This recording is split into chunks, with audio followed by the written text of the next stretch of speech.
The rain came down slow and steady on the night of July 3rd, 2015. The kind of rain that softens the edges of everything, that makes the world feel closer than it is, that wraps a place in a quiet that almost feels like peace. In Bardstown, Kentucky, the streets were mostly empty. The 4th of July weekend had already begun, and most families were indoors, settled in for the night, safe in the warmth of their own walls. Fireworks would come tomorrow. Tonight belonged to the rain. Somewhere in that town, a woman was getting ready. She was 35 years old. She had 5 children who loved her with the kind of love that children reserve only for the one person in the world they know will always come back. She had a mother who called her regularly, a sister who laughed with her, friends who knew her well enough to know when something was off and when something was right. She was, by every measure that actually matters, a woman with a full life, a woman who was needed, a woman who belonged somewhere. That night, she had a reason to feel hopeful. Her boyfriend had told her he had something planned, a surprise, something special just for the two of them. She had mentioned it to people close to her, and the way she spoke about it carried the particular warmth of someone who wanted to believe that the best parts of a relationship were still ahead. She was not a woman who ignored trouble. She was a woman who, in that moment, chose to trust. She never came home. 2 days later, her car was found sitting on the shoulder of the Bluegrass Parkway with a flat tire. Her purse was inside. Her phone was inside. Her keys were inside.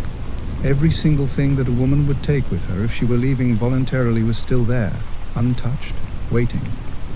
The only thing missing was her. And from that morning in July of 2015 until this very day, Crystal Rogers has never been found. Not a trace, not a word, not a single answer that did not have to be dragged out of the darkness by the people who refused to stop looking. Some people disappeared because they ran. Crystal Rogers disappeared because she trusted. That is the sentence this story begins with, and by the time it ends, you will understand exactly what it cost her. You will understand what it cost her father, who searched for her until someone made sure he could not search anymore. You will understand what it cost her mother, who is still standing, still speaking, still demanding the one answer no courtroom has been able to give her. You will understand what it cost 5 children who grew up with a hole in the center of their lives where their mother was supposed to be. This is not a story about a mystery. The mystery has largely been solved.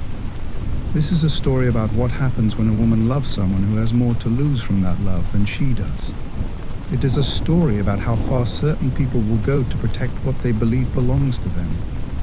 And it is a story about the kind of courage that does not look like courage from the outside because it looks like grief.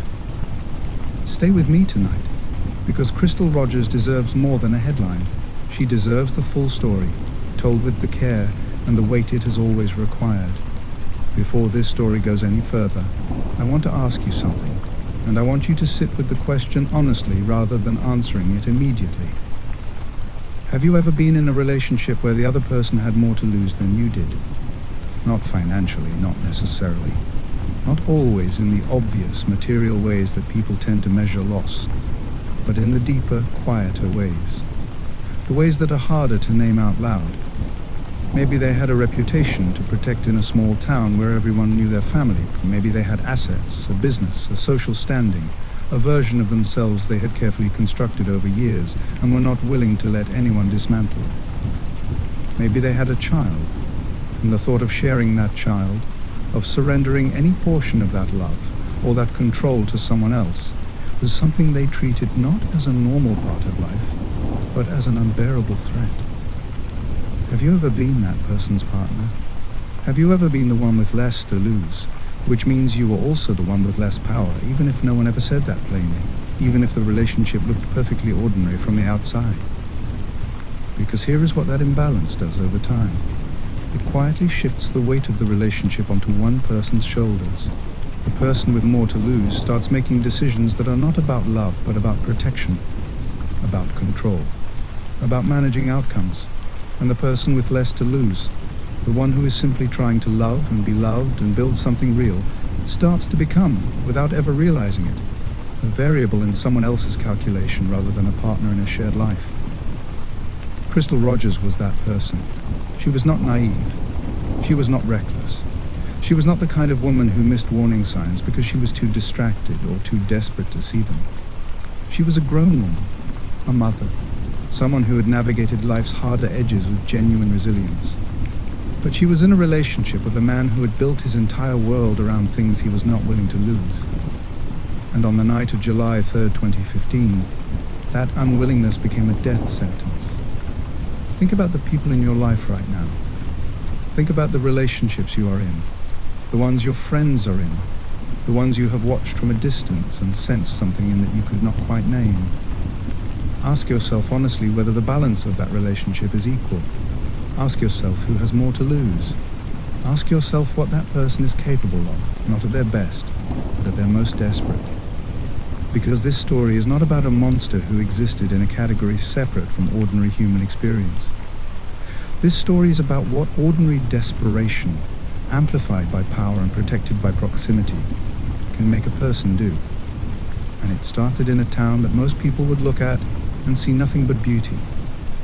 Crystal Maria Rogers came into the world on April 4th, 1980, in Bardstown, Nelson County, Kentucky. She was the daughter of Thomas Marvin Ballard and Sherry Ballard, born into a household where family was not a concept but a practice, something you showed up for every single day, without being asked, without keeping score, without needing recognition for it. Her parents called her Crystal, and the name suited her in ways that only become clear when you hear the people who loved her talk about her. There was something transparent about her, something genuine. What you saw when you looked at Crystal Rogers was exactly what she was, and in a world that rewards performance and punishes honesty, that quality was both her greatest gift and, in the end, part of what made her vulnerable. She grew up in Bardstown alongside her sister Brooke, and the two of them were raised with a set of values that their parents lived out rather than merely preached. Compassion, resilience, showing up for the people you love even when it is inconvenient, even when you are tired, even when the world gives you 100 good reasons to stay home and take care of yourself instead.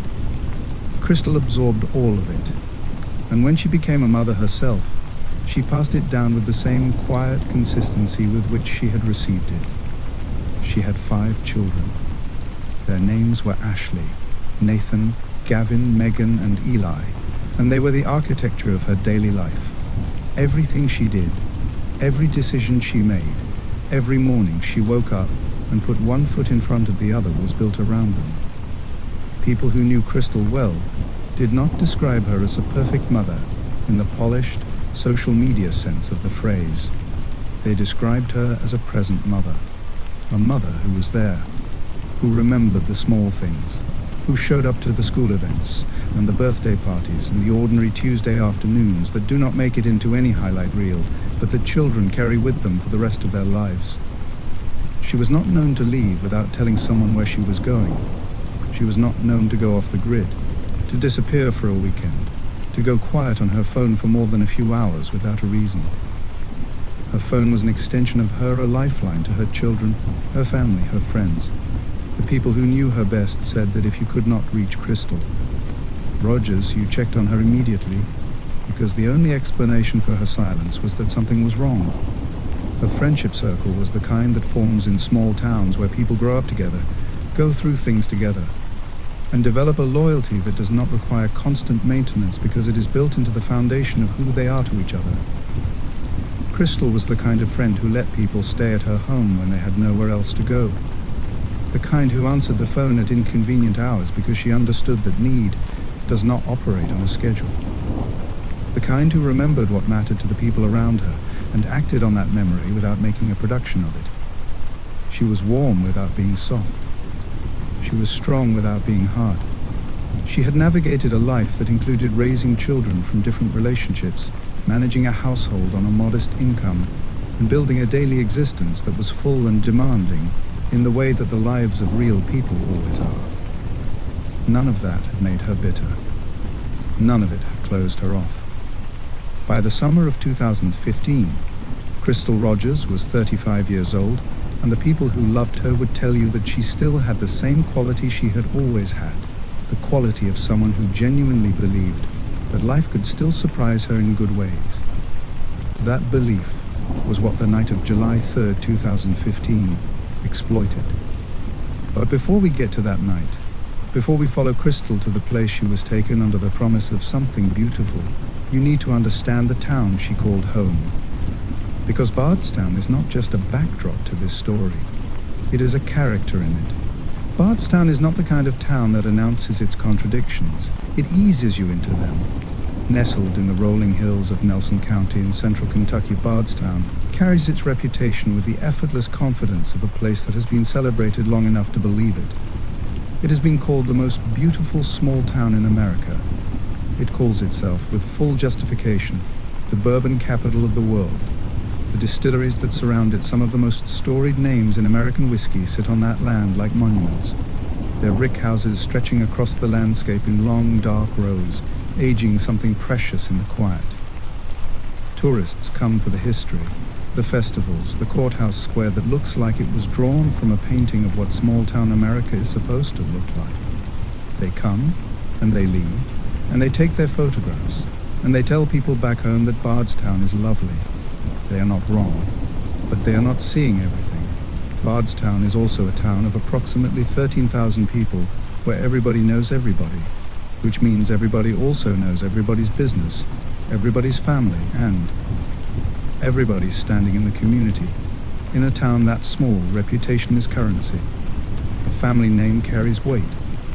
Wealth is visible in a way that it is not in a city where it can hide in anonymity.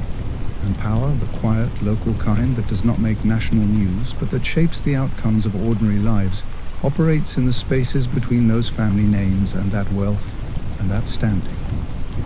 By 2015, Bardstown had already begun accumulating a shadow that its postcard image could not contain.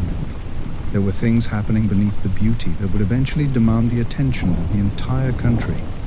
Crystal Rogers was one of them. But to understand what happened to her, you first have to understand that she was not living in a neutral place. She was living in a town where the wrong person's comfort could outweigh the right person's safety, and where silence had already learned to feel like loyalty. Brooks Houck was exactly the kind of man that a town like Bardstown produces and protects. Born in 1982, he was a local property developer and construction entrepreneur at a time when Bardstown's surrounding area was growing and land was valuable. His business built homes. His family owned a 245-acre farm in Nelson County that sat on the kind of land that speaks to a certain kind of permanence, the kind that says, this family has been here and this family intends to stay. He was not a celebrity. He was not powerful in any national sense. But in Bardstown, in the world of Nelson County, Brooks Houck was a man of means and standing, and that distinction matters enormously in a community where everyone is aware of everyone else's position. Crystal had been with him for approximately 3 years by the summer of 2015. Together they had a son named Eli, who was 2 years old, and who was, by all accounts, deeply loved by his mother. Crystal and her children lived with Brooks at his home in Bardstown, which on the surface read as a blended family navigating the ordinary demands of domestic life. She brought her 4 older children, Ashley, Nathan, Gavin, and Megan, into that household. He brought his assets, his name, and the particular weight that comes with being a man in a small town who has built something and does not intend to lose it. From the beginning, Crystal's family carried an unease about Brooks that they struggled to fully articulate. He was not openly hostile. He did not present himself in ways that would have triggered immediate alarm in the people around her. But Sherry Ballard, Crystal's mother, and those closest to Crystal sensed something in the dynamic of that relationship that sat uneasy, something they could not name precisely, but could not dismiss either. The power in that relationship did not flow equally, and power that flows in only one direction has a way of eventually demanding something in return. By the time summer arrived in 2015, the cracks in Crystal and Brooks' relationship had moved beyond what either of them could paper over with ordinary domestic routine. Witnesses who would later testify at trial described a couple that argued frequently and with a regularity that had become noticeable to people in their orbit. Ashley Nally, who worked at Brooks Houck's home building business, told the court that the tension between the couple was something those around them were aware of. The arguments were not hidden well enough to be invisible. They were a pattern, and patterns have a way of telling you where something is heading before anyone is willing to say it out loud. The specific fear driving Brooks Houck, according to multiple witnesses, was custody. If the relationship ended, he would have to share Eli. He would have to pay child support. He would have to surrender a portion of control over his son's life to a woman he could no longer manage within the boundaries of a shared home. That prospect was not something he had privately accepted as a normal consequence of a relationship ending. It was something he had expressed, to people who listened and later remembered, as a cost he was not willing to bear, and Crystal, for her part, was still trying. She was still in that house, still raising her children, still hoping that what had been good between them could find its way back to good again. On the day of July 3rd, 2015, she spoke to people close to her about the evening ahead. Brooks had told her he had a surprise plan, something special, a date, just the two of them. She mentioned it with the warmth of someone who wanted to believe that an evening like that still meant something, that the man she had built a life with was still capable of giving her a reason to stay. She got ready. She went. Before this story moves into the night of July 3rd and everything that followed it, I want to take a moment right here and speak to you directly. You have just met Crystal Rogers. Not the headline version of her, not the case file version. The real version? The mother who showed up every single day? The daughter who was raised with love and passed that love down? The woman who, on the last normal evening of her life, was looking forward to something she believed was meant for her. If this story is already sitting with you, if Crystal already feels like someone you know or someone you would have wanted to know, I want you to do something for me right now. Hit that like button. It costs you nothing, and it tells this channel that stories told with this kind of care are worth continuing. If you are new here and you have made it this far into the night with me, subscribe. Because every story on this channel is told the same way, with the same commitment to making sure that the people behind the cases are never reduced to their worst moments. And drop a comment below. Tell me where in the world you are watching from tonight. I want to know who is in this room with me.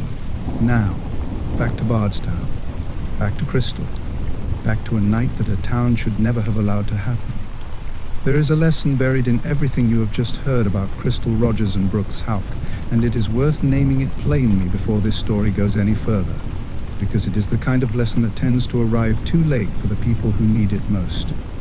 When you are in a relationship with someone who has significantly more to lose than you do, you are not in a relationship built on equal ground.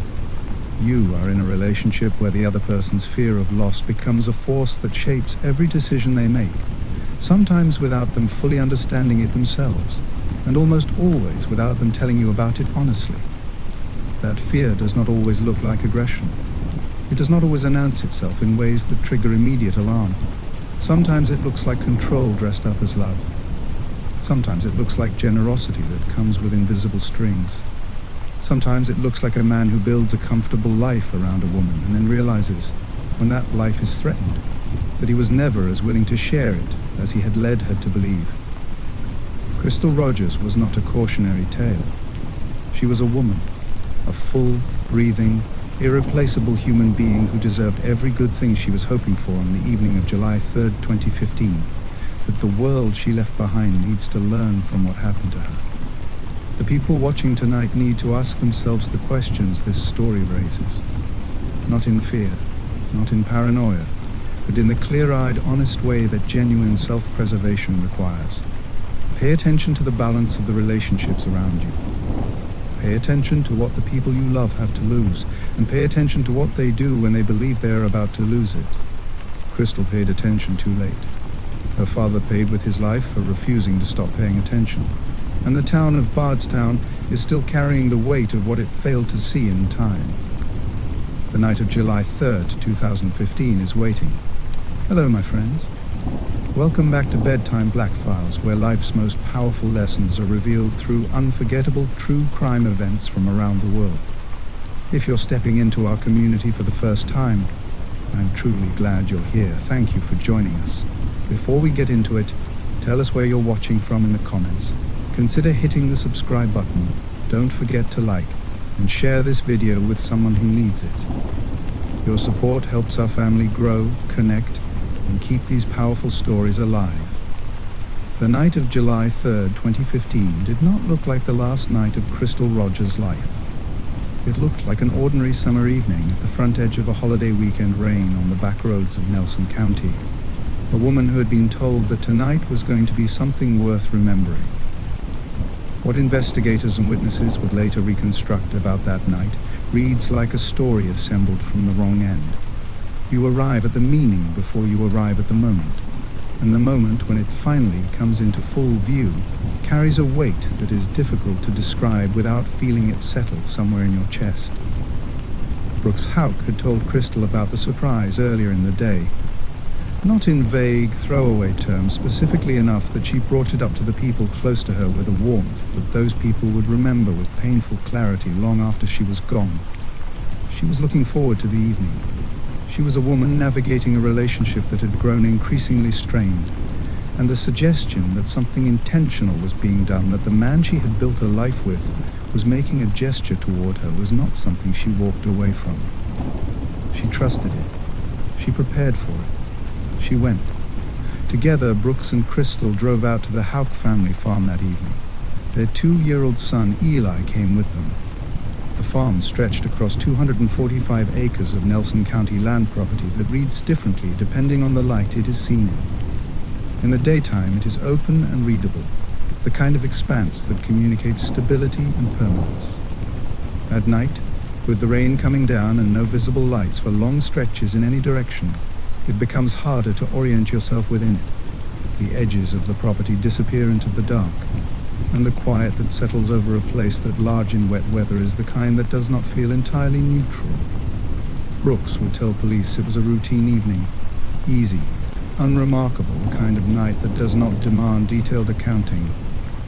He described it as low-key, no occasion, no special plans, just time spent on the family property before they returned home together. That version of the evening existed entirely in his own account. About a mile from the Houck farm, on a back road that ran near the property line, 2 men were participating in a coon hunting competition. This was not unusual territory for Nelson County on a summer night. Hunting with hounds along rural roads is a tradition that runs deep in that part of Kentucky, and a nighttime competition drew men who knew the land and moved through the dark with the confidence of long familiarity. They followed their route, working with their dogs the way experienced hunters do, unhurried and attentive. At approximately 10:30 in the evening, they noticed something that had no reason to be where it was. A white Buick was parked on the side of that road, not on a main road, not near a residence or a field entrance or anywhere a vehicle had obvious cause to sit. On a remote stretch of blacktop, in the rain, in the dark, with no one visible near it, and no explanation presenting itself. The hunters noted it the way observant people note small wrongness, with a registration that filed itself away without urgency. The car did not belong to anyone in their group. It was simply there, sitting in weather that gave it no good reason to be. They moved on. The competition continued. The night ended the way those nights always end, without ceremony, and everyone eventually went home. The white Buick stayed in their memory like a detail waiting for its context. It would not have to wait long. There are 2 versions of the night of July 3rd, 2015, and they do not resemble each other in any way that can be explained by ordinary differences in perspective or memory. The first version belongs to Brooks Houck. In his account, delivered to law enforcement in the days following Crystal's disappearance, the evening was quiet and entirely without incident. He and Crystal had spent time at the family farm with Eli. They returned home together that night. He placed the time at approximately 11:30 in the evening. He went to bed. Crystal was still awake, he said. She was in bed, on her phone, playing games, the kind of detail that sounds specific enough to feel like memory, but lands without texture or supporting detail. He fell asleep. When he woke up the following morning, she was gone. He did not describe finding this immediately alarming in any way that communicated urgency. He offered no clear explanation for why a woman with 5 children, and a life built around daily routine would be absent on the morning of July 4th without a word to anyone. His answers, when investigators pressed for specifics, were described during trial proceedings years later as vague. He said he did not clearly remember certain events. He offered timelines that did not hold their shape under direct questioning. There were stretches of time he could not account for with any precision, and his explanation for those stretches was, essentially, that they had not seemed important enough to track. And yet, from his very first conversation with law enforcement through his televised appearance on a national news program just days later, Brooks Houck maintained without hesitation that he was entirely innocent, that he had done nothing wrong, and that he wanted Crystal found. The second version of that night comes from the people Crystal had spoken to during the day. She had told them about the surprise. She had described an evening that Brooks had framed as something deliberate, something romantic, something set apart from ordinary evenings. She was not describing a low-key night on a family property. She was describing an occasion. The specific quality of what she had said, and the warmth with which she had said it, was something the people she told held on to. They remembered it precisely because she had meant it. Because she had been genuinely looking forward to whatever had been promised. Those two versions cannot coexist. The low-key, unremarkable evening does not produce the level of anticipation that Crystal's friends and family described in her on that day. A woman who was simply going to spend an ordinary evening at a farm with her boyfriend does not describe it to people close to her as something special. One version is accurate. The other was constructed, and constructed by someone who understood that whatever happened on that farm needed to be presented to investigators as nothing worth examining. The crack between those two accounts, the quiet, forgettable evening on one side, and the special night Crystal had been told to look forward to on the other, is not a subtle discrepancy. It is a door. And on the other side of it is everything that actually happened after Crystal Rogers drove out to that farm believing she was heading towards something good. Here is the core of what this case presents, stated without cushioning, because it deserves to be stated plainly. A woman is missing. She has 5 children at home who need her. She has a mother who has known her for 35 years, and a sister who grew up beside her, and a community in which she was genuinely embedded. She has been gone since the night of July 3rd, 2015. And not one person, not a single member of her family, not one friend, not anyone who had any ordinary reason to expect contact with her heard from her after that night. The last person known to have seen her alive is the man she lived with, the man she had a child with, the man who, on the day she disappeared, had told her he had something special planned for her. The man who, within days of her vanishing, walked out of a police interview and stopped cooperating with law enforcement. The man who, according to multiple witnesses who later testified under oath, had been openly expressing that he did not want to pay child support and did not want to share custody of his son if the relationship ended. Let that sit for a moment before this story moves forward. The only person who can account for what happened to Crystal Rogers after 11:30 on the night of July 3rd is also the person with the clearest documented reason to want her out of his life on terms he could control. Not in the vague, generalized sense that troubled relationships sometimes produce, but in the specific, calculable sense that a man with property, a business, and a child he was unwilling to share understands when he runs the numbers on what separation is going to cost him. That is not coincidence. That is motive. And motive, in a case with no body, no crime scene, and no murder weapon, is both the most important thing you have and the most insufficient thing you can bring into a courtroom. Here is the real problem this story forces into the open. Knowing who had the reason, and knowing who had the access, and knowing who stopped cooperating the moment the questions became specific, is not the same as being able to prove, beyond a reasonable doubt, in front of a jury, that a crime occurred and that a particular person committed it. The American legal standard is not built on what seems overwhelmingly likely. It is built on what can be demonstrated with evidence. That gap between what Crystal's family understood to be true from the very first days after her disappearance and what the legal system required before it would act is the gap that consumed nearly a decade and cost at least one more life before it was finally closed. stay with the story, because the evidence was being built. Quietly, methodically, and from unexpected directions, 2 days passed. The 4th of July came and went across Nelson County, the way it always does fireworks above Bardstown. Families gathered, the ordinary noise of a national holiday filling in the spaces where silence might otherwise draw attention.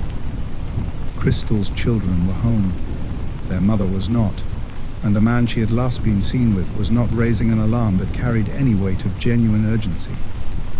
On July 5, 2015, a vehicle was discovered on the shoulder of the Bluegrass Parkway. The Bluegrass Parkway is a 4-lane highway that cuts through the center of Kentucky, built for transit, built for movement, built for people going somewhere with purpose. It is not a road where vehicles sit unclaimed on the shoulder for any extended period without attracting attention. The car that attracted attention that morning was a Chevrolet Impala. It was sitting with a flat tire on the shoulder, positioned as though it had simply stopped and been left, not abandoned violently, not wrecked, not the scene of any obvious accident. Just a car on the side of a road, waiting for a driver who was not coming back. When law enforcement examined the vehicle, the contents of that car immediately elevated the situation beyond any ordinary roadside incident. Crystal Rogers' purse was inside. Her cell phone was inside. Her personal belongings, the practical, everyday accumulation of a woman's daily life, were sitting in that car exactly as they would be if she had stepped outside for 30 seconds, fully intending to return. Nothing had been grabbed in haste. Nothing had been frantically emptied or rifled through. The interior of the vehicle told the story of a woman who had not left under any circumstances that she had chosen. Everything she needed to move through the world was there, waiting, in a car parked on the shoulder of a Kentucky highway with a flat tire. And Crystal was nowhere, not nearby, not reachable, not in the process of handling the situation the way a woman whose car had a flat tire on the highway would handle it, by calling someone, by flagging down help, by doing any of the things that people in that situation do. The phone. For the people who knew Crystal Rogers, that single detail landed with a finality that required no further explanation. She was not a woman who went anywhere without her phone. Not to the store, not across town, not to a friend's house for an evening. That phone was the thread that connected her to her children at all hours, that kept her reachable to her mother, that made her available to the 5 people in the world who depended on her presence more than anyone else. Leaving without it voluntarily was not something Crystal Rogers did. It was not in her nature, and it was not consistent with a single day of her life as the people around her had known it. Sherry Ballard said later that the moment she learned Crystal's phone was still in that car, she did not need any additional information. A mother who has raised a daughter for 35 years does not require a formal briefing on what it means when that daughter's phone goes unanswered in a vehicle sitting abandoned on a public road. The phone did not confirm a fear. It confirmed a fact. Crystal had not walked away from that car. Something had happened to her before she ever reached it. On July 5th, 2015, Sherry Ballard walked into the Nelson County Sheriff's Office and filed a missing persons report for her daughter. Crystal had not made contact since the night of July 3rd. That was 2 full days of complete silence from a woman whose daily life was built around consistent, ongoing contact with the people she loved. 2 days without a call to her children. 2 days without reaching out to her mother. 2 days without the ordinary, unremarkable back and forth that had always been the natural rhythm of Crystal's relationship with the people closest to her. And the man she had been with on the night she disappeared was not offering any explanation that qualified as adequate. Sherry Ballard is not a person who operates from panic. What she brought into the sheriff's office that morning was not alarm amplified by anxiety. It was the specific, unambiguous certainty of a woman who knew her daughter completely, who understood, after 35 years of being Crystal Rogers' mother, exactly what her daughter's behavior looked like under every normal set of circumstances, and who was therefore capable of recognizing, without any room for doubt, what it meant when those circumstances produced no Crystal at all. Crystal did not vanish for hours without someone knowing where she was. She did not go quiet on her phone without a reason. She did not leave her children without contact for any period that stretched beyond what was explainable. These were not hopeful assumptions about a woman Sherry wanted to believe she understood. They were the established, lived facts of a relationship between a mother and daughter that had 35 years of evidence behind it. The missing persons report was the formal start of the official investigation. But the investigation in Sherry's mind had already begun the moment the silence had stretched past the point that any innocent explanation could account for. In the days that followed the report, law enforcement directed its attention toward Brooks Houck with the directness that the circumstances demanded. He was the last confirmed person to have seen Crystal alive. He was the person she had been with on the night she vanished. He was the occupant of the home to which she had not returned. On July 8th, 3 days after Sherry filed her report, investigators brought Brooks in for questioning at the sheriff's office. What took place during that interview was not resolved in the way a productive police interview resolves with information exchanged, timelines clarified, and the investigation moved forward. It ended abruptly and under circumstances that would, in time, become one of the most significant moments in the entire case. Not because of what was said in that room, but because of why the conversation stopped. Sherry Ballard was not present in that room. She did not know, in those early days, the precise details of what was happening behind the walls of an investigation she had set in motion. What she knew was that her daughter was missing. Her grandchildren were asking questions she could not answer, and the man at the center of everything was not conducting himself the way a person with nothing to hide conducts himself. In the days following Crystal's disappearance, as her name and face began moving through the community in the way that missing persons cases do in small towns, through word of mouth, through local coverage, through the spreading awareness that something was very wrong, the two men who had been hunting near the Houck farm on the night of July 3rd came forward with something that had been sitting in their memories since that rainy night. The white Buick, parked on a remote road near the Houck property at 10:30 in the evening, in weather that gave no one a reason to be there, no one visible around it, no apparent purpose for its presence. It had registered as strange in the moment, and had not fully released its grip on their attention since. When Crystal's disappearance became public, and the geography of the investigation began to take shape when the Houck family farm emerged, as the last known location where Crystal had been, the car on that road stopped being a background detail and became something else entirely. They reported it to law enforcement. Investigators worked to identify the vehicle. What they found in the course of that identification pulled the case tighter around a single point. The white Buick parked on that back road on the night Crystal Rogers disappeared belonged to Anna Whitesides. She was 82 years old. She was Brooks Houck's grandmother. The car was registered in her name, and it had been sitting on a remote road less than a mile from the Houck family farm on the night a woman vanished from that farm. In the weeks that followed Crystal's disappearance, while law enforcement was actively investigating, while the significance of every detail connected to the Houck family was being weighed, Anna Whiteside sold the car. Investigators responded by issuing a subpoena compelling Anna Whitesides to testify before a grand jury. The language of that subpoena was direct. The vehicle may have been used in connection with Crystal Rogers' disappearance, potentially to transport a body, and was believed to have been cleaned and sold specifically to remove it from the investigation before it could be forensically examined. Those were not speculative interpretations offered casually. They were the formal position of law enforcement, documented in a legal instrument designed to compel testimony. Anna Whitesides, through her attorney, declined to testify. Her attorney argued that her prior statement to police, combined with information provided by the car's buyer, was sufficient, and that no further testimony was required. The vehicle was gone. Whatever it had carried, whatever trace evidence it might have preserved that could have spoken to what happened to Crystal on the night of July 3rd, was no longer within reach. Years later, during trial proceedings, a detective testified that a hair recovered from a vehicle in the Houck family's possession had matched Crystal Rogers' profile. That detail would take the full weight of the completed investigation to properly contextualize.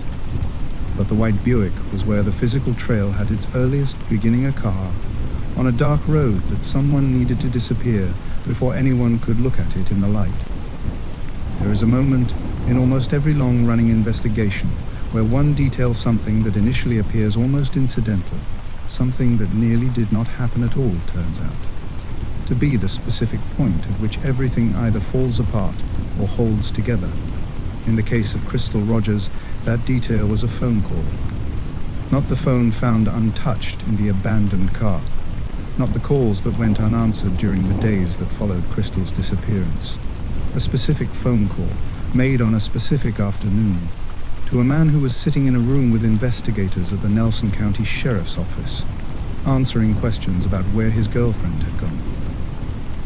July 8th, 2015. The interview was underway. Brooks Houck was in that room, talking to law enforcement 3 days after Crystal had been reported missing. And then his phone rang. The person calling was his brother, Nick Houck, at that point, an active serving officer with the Bardstown Police Department. A man with a law enforcement badge, with professional familiarity with how police investigations are conducted, and with full knowledge that his brother was sitting in that room being questioned. Nick Houck told Brooks to stop talking and leave. Brooks stood up, ended the interview, and walked out. He never cooperated with investigators in any substantive way again. Prosecutor Shane Young, who eventually took over the case as special prosecutor more than 7 years later, reflected on that call in terms that cut straight through to what it revealed. He said that if Crystal's car had not gotten a flat tire on the Bluegrass Parkway, the case might never have been solved. And he said that the phone call from Nick Houck was the single moment where the plan that had been put in place began to come apart, because that call, he said plainly, was never supposed to be made. A plan that was never supposed to include that call. That is not the language of confusion or coincidence. That is the language of something that had been thought through, arranged, and very nearly executed without the kind of mistake that leaves an opening for investigators to work with. The flat tire was one opening. The phone call was another. Two small failures in what had otherwise been a carefully managed effort to make Crystal Rogers disappear without a trace and without accountability. What that plan looked like in full, who constructed it, who carried specific pieces of it, and what each of those people knew and did, is the territory this story moves into next. Because it did not begin and end with Brooks Houck alone.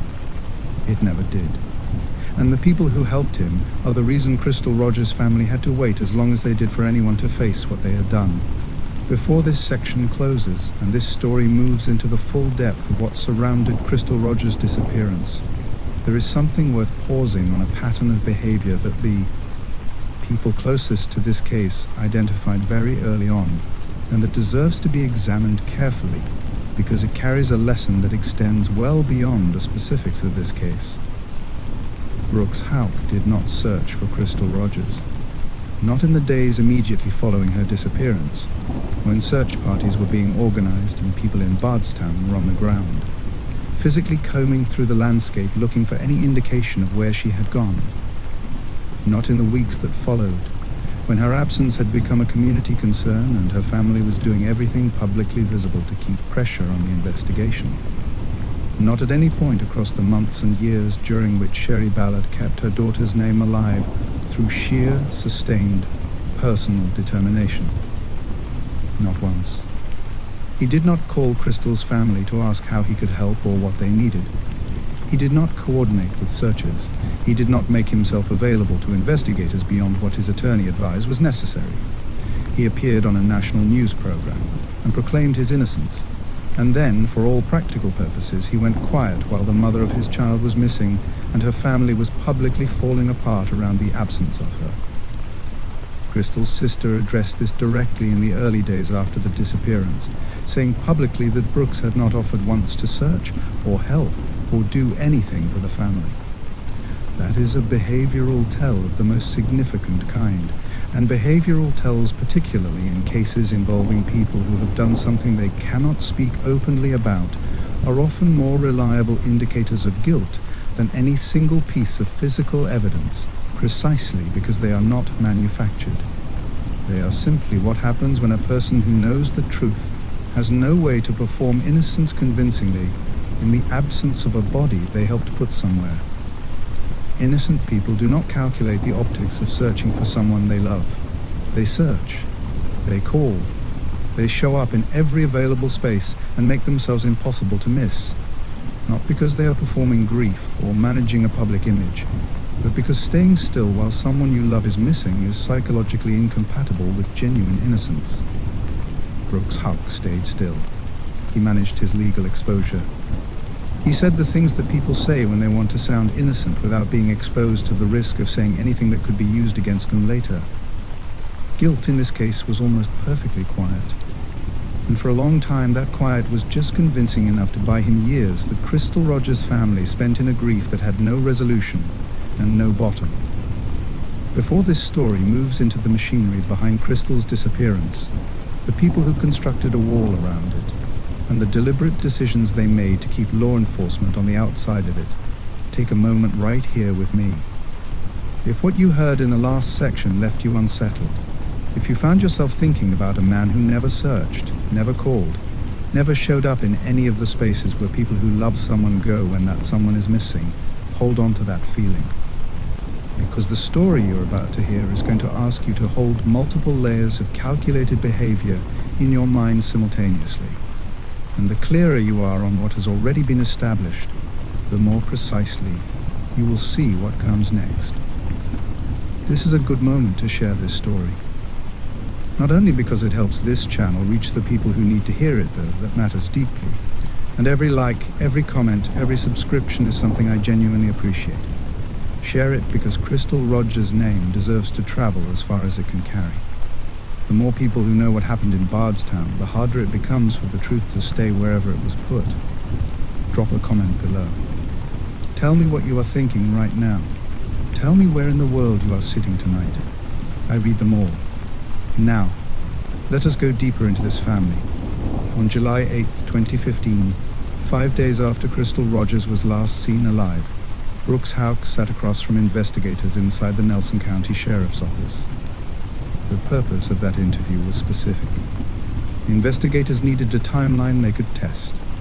They needed the kind of granular, sequential account of the night of July 3rd that a person who had genuinely lived through it would carry without effort, not a summary, not a general impression, but the actual texture of an evening that, according to Brooks Houck, had been entirely ordinary.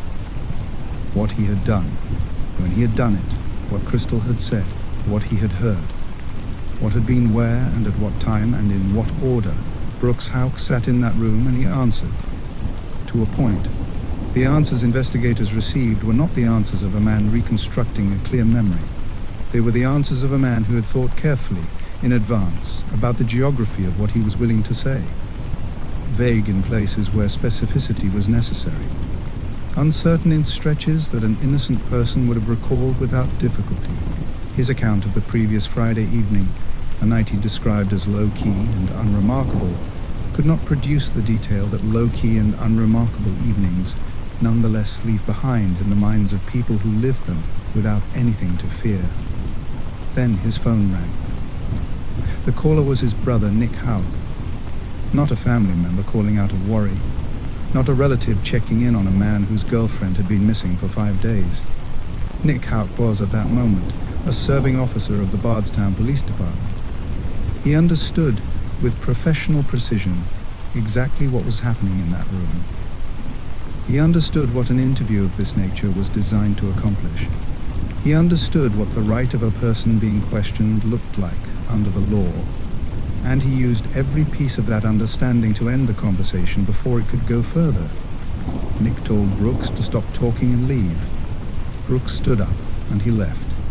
The interview, the one opportunity investigators had to sit across from the man they needed most to question, to apply the direct pressure of specific, documented inconsistencies to his account, while he was physically present and available to be challenged, was over.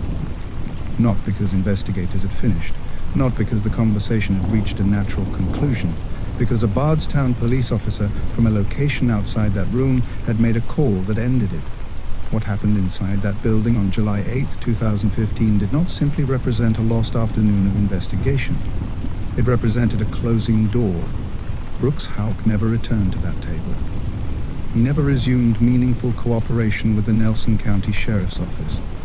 He never sat across from investigators and answered questions about the night Crystal Rogers disappeared with anything approaching the kind of candor that the situation demanded. The door that closed when he stood up and walked out of that building stayed closed, and keeping it closed became, from that point forward, the central project of everyone around him. Prosecutor Shane Young, reflecting on the case years later, was unambiguous about what that phone call revealed. It was, he said, the one hiccup in the plan. It was never supposed to be made. Those words carry an implication that goes beyond a brother being overprotective in a difficult moment. A plan that has a protocol against making a specific call is a plan that was constructed with that protocol in place. Someone had thought through what should and should not happen. The call violated that structure, and the violation left a mark on the case that no amount of subsequent silence could fully erase.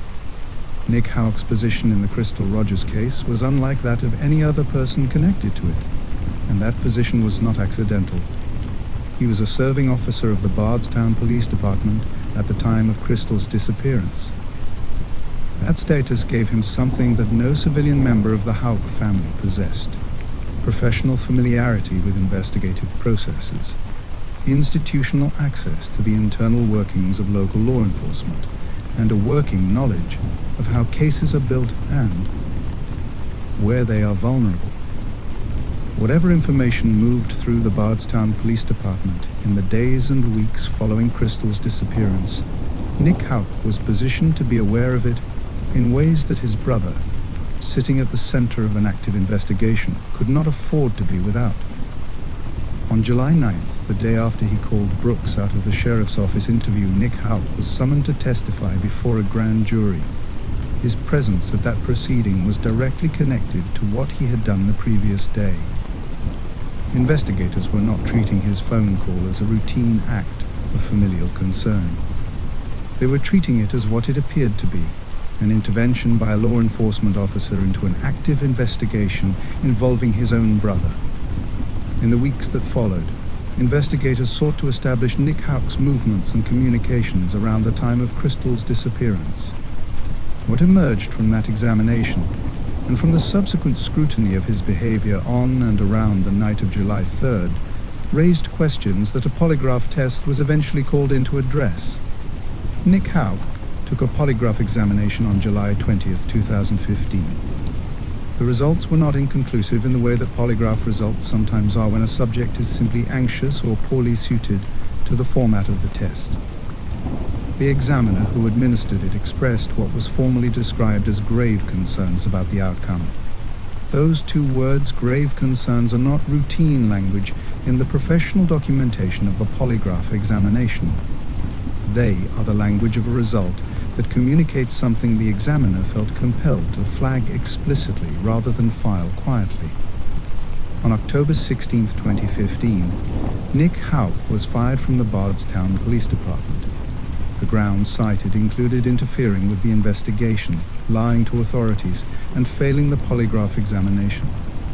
The officer who had been institutionally positioned to know more about the investigation into Crystal Rogers' disappearance than any civilian member of his family was removed from that position more than 3 months after the investigation had begun, 3 months during which he had retained his badge, his access, and his professional standing. His girlfriend at the time of the disappearance was Amber Bowman. She testified during the 2025 trial proceedings that on the night following Crystal's disappearance, she had attempted to reach Nick by phone repeatedly, 15 calls that went unanswered. He did not come home that night. When he eventually returned, he offered no explanation for where he had been or why he had been unreachable.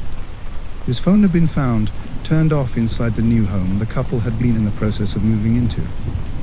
A neighbor who observed the Houck family's movements in the days after Crystal vanished testified to seeing Nick move items from the trunk of a car at Brooks' home more than once.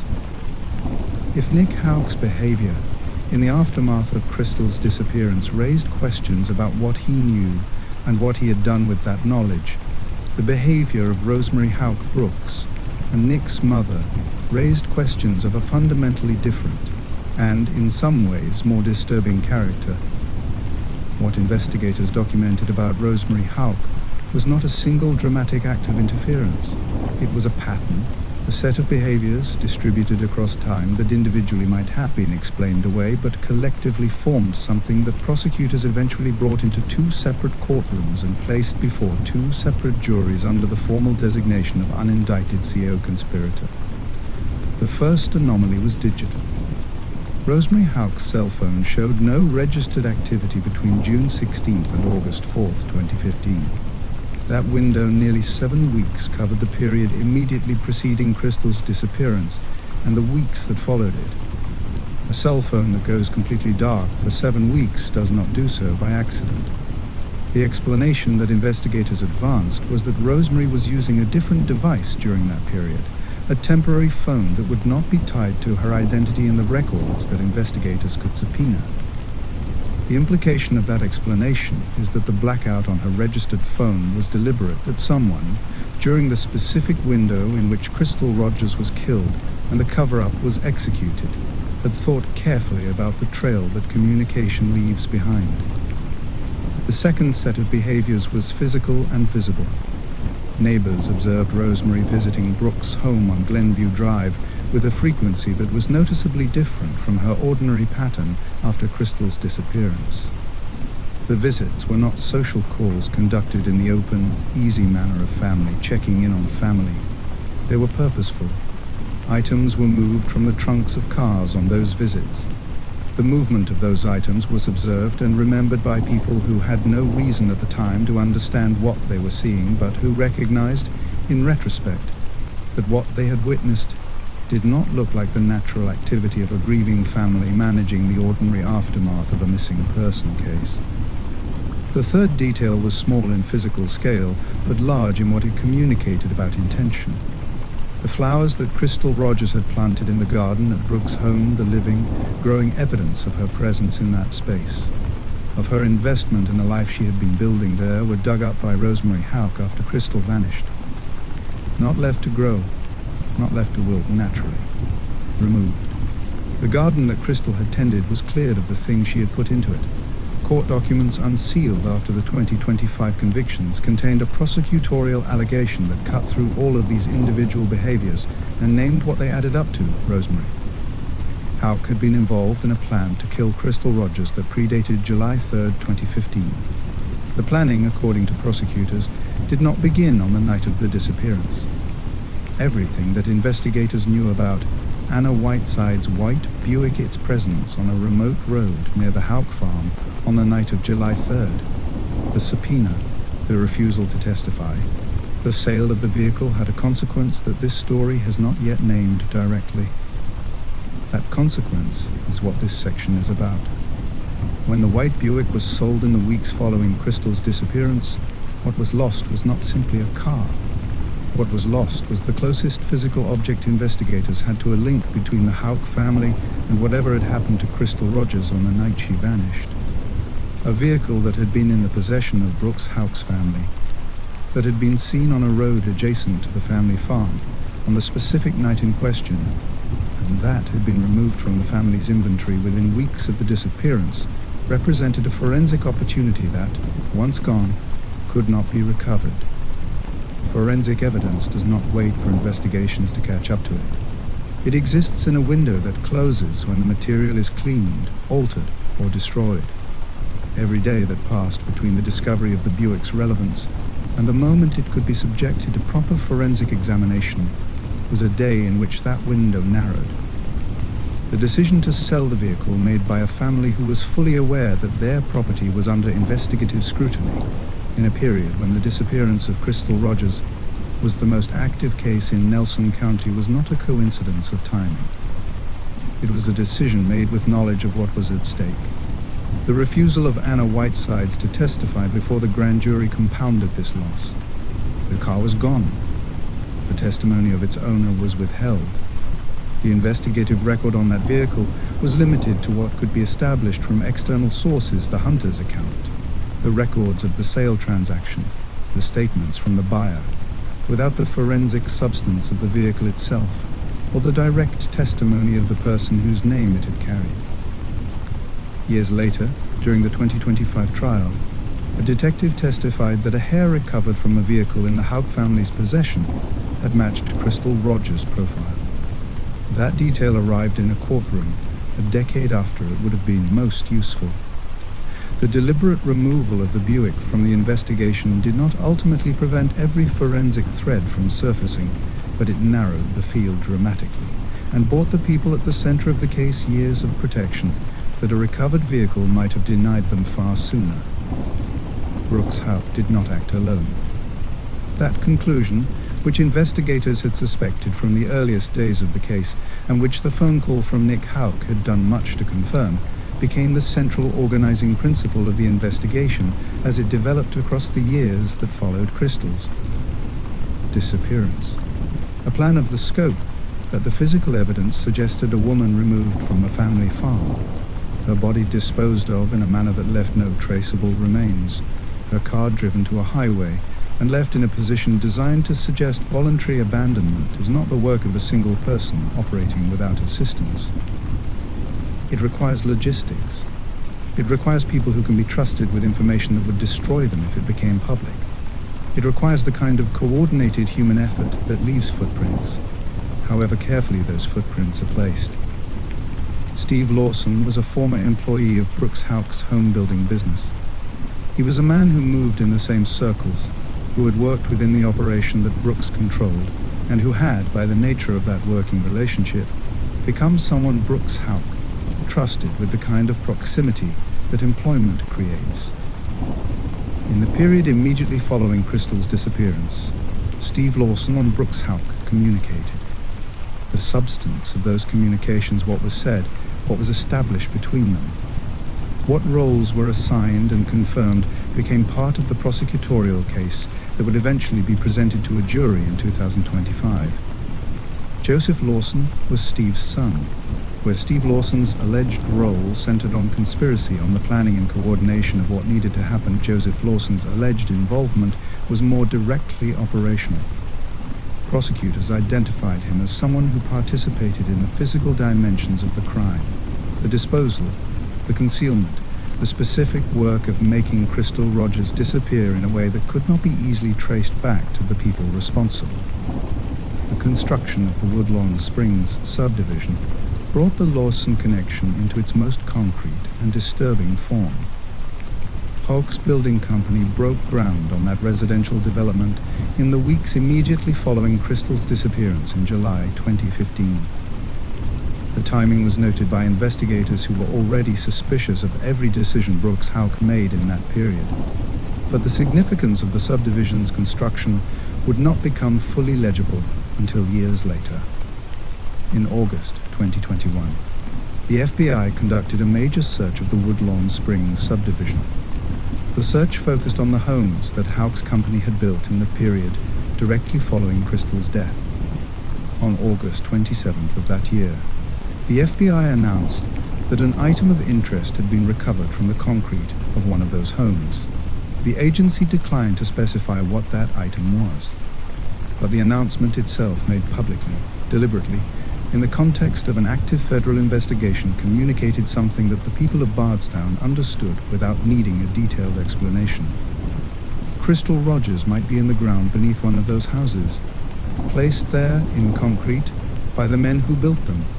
Stop here for a moment, because there is a version of this story that is easy to accept and a version that is much harder to sit with, and the harder version is the accurate one. The easy version goes like this. A man in a troubled relationship panicked one night, made a terrible decision, and then spent the following days trying to manage the consequences of what he had done in a blind, reactive state of terror. That version has a human logic to it. It is disturbing, but it is the kind of disturbing that can be contained within a single bad night and a single person's failure. That version is not what the evidence describes. What the evidence describes the cell phone blackout on Rosemary Houck's device beginning more than 2 weeks before Crystal disappeared. The documented allegation that Rosemary was involved in planning Crystal's death well before July 3rd. The protocol against Nick making a specific phone call that was violated in a moment of pressure. The construction of a subdivision by Houck's company in the direct aftermath of the crime. The deliberate sale of Anna Whiteside's vehicle while the investigation was active is not a cover-up assembled in the chaos of a single night's panic. It is a structure built in advance by people who had thought through what they were going to do and what they were going to do afterward, and who was going to do which part of it. The planning precedes the event. The protocols are in place before the night of July 3rd arrives. The Lawsons are already within reach. The grandmother's car is already accessible. The construction company is already positioned to provide a solution to the problem of disposal. What happened to Crystal Rogers was not a crime of sudden impulse that spiraled beyond the control of the person who committed it. It was a decision made in advance by a network of people who calculated the cost and concluded that Crystal Rogers was expendable. That is the hardest sentence in this story. A mother of 5, a daughter, a woman who had spent the evening believing she was heading towards something good, was expendable in the calculations of the people around her. And those people built the infrastructure of her disappearance before she was even gone. On July 9th, 2015, one day, after he walked out of the Nelson County Sheriff's Office at his brother's instruction and made himself permanently unavailable for substantive questioning, Brooks Houck sat down in front of a national television audience and told them he was 100% innocent. The interview aired on the Nancy Grace program, which at that time was one of the most widely watched platforms in American cable news for coverage of high-profile criminal cases. The audience watching that night included people who had never heard of Bardstown, Kentucky. People who had no prior relationship to Crystal Rogers or Brooks Houck or the Nelson County investigation that was barely a week old. What they saw was a man presenting himself with the composure of someone who had nothing to conceal. He said he was working behind the scenes with the sheriff's office. He characterized his engagement with investigators as active and cooperative. This, from a man who had, the previous day, abandoned a police interview at his brother's direction and had no intention of returning. He spoke about Crystal in the tones that missing person cases require from the people closest to the missing with concern, with the language of wanting her found, with the performance of a partner whose world had been disrupted by an absence he could not explain. The gap between what Brooks Houck said on that television program on July 9th and what was simultaneously happening in the investigation, in his family's phones, in the movements of the people around him, and on the property his company was preparing to build on, is not a gap that can be attributed to a man managing grief under pressure. It is the gap between a performance and a reality, between the version of himself he needed the public to see and the set of actions and decisions and coordinated behaviors that were operating below that surface. His attorneys later noted that he maintained his innocence consistently throughout the years of investigation that followed that interview. He said it on television. He said it through legal representatives. He said it in every available forum. Consistent declarations of innocence are not, by themselves, evidence of anything innocent. People also declare their innocence consistently. But when those declarations exist alongside a documented refusal to cooperate, a pattern of family behavior that investigators described as obstruction, a construction project built on the grounds of a disappearance, and a phone call that was never supposed to happen, the consistency of the declaration becomes, at minimum, a performance that deserves to be named as such. Crystal Rogers was missing. Her children were home without their mother. Her family was falling apart in public, and the man at the center of it was on national television, managing his image. There is a dynamic at work in this case that operates well beyond the specifics of Bardstown, Kentucky, and it deserves to be named with the directness it requires. Wealth protects people. Not always, not forever, not in every instance, and not against every level of determined institutional effort.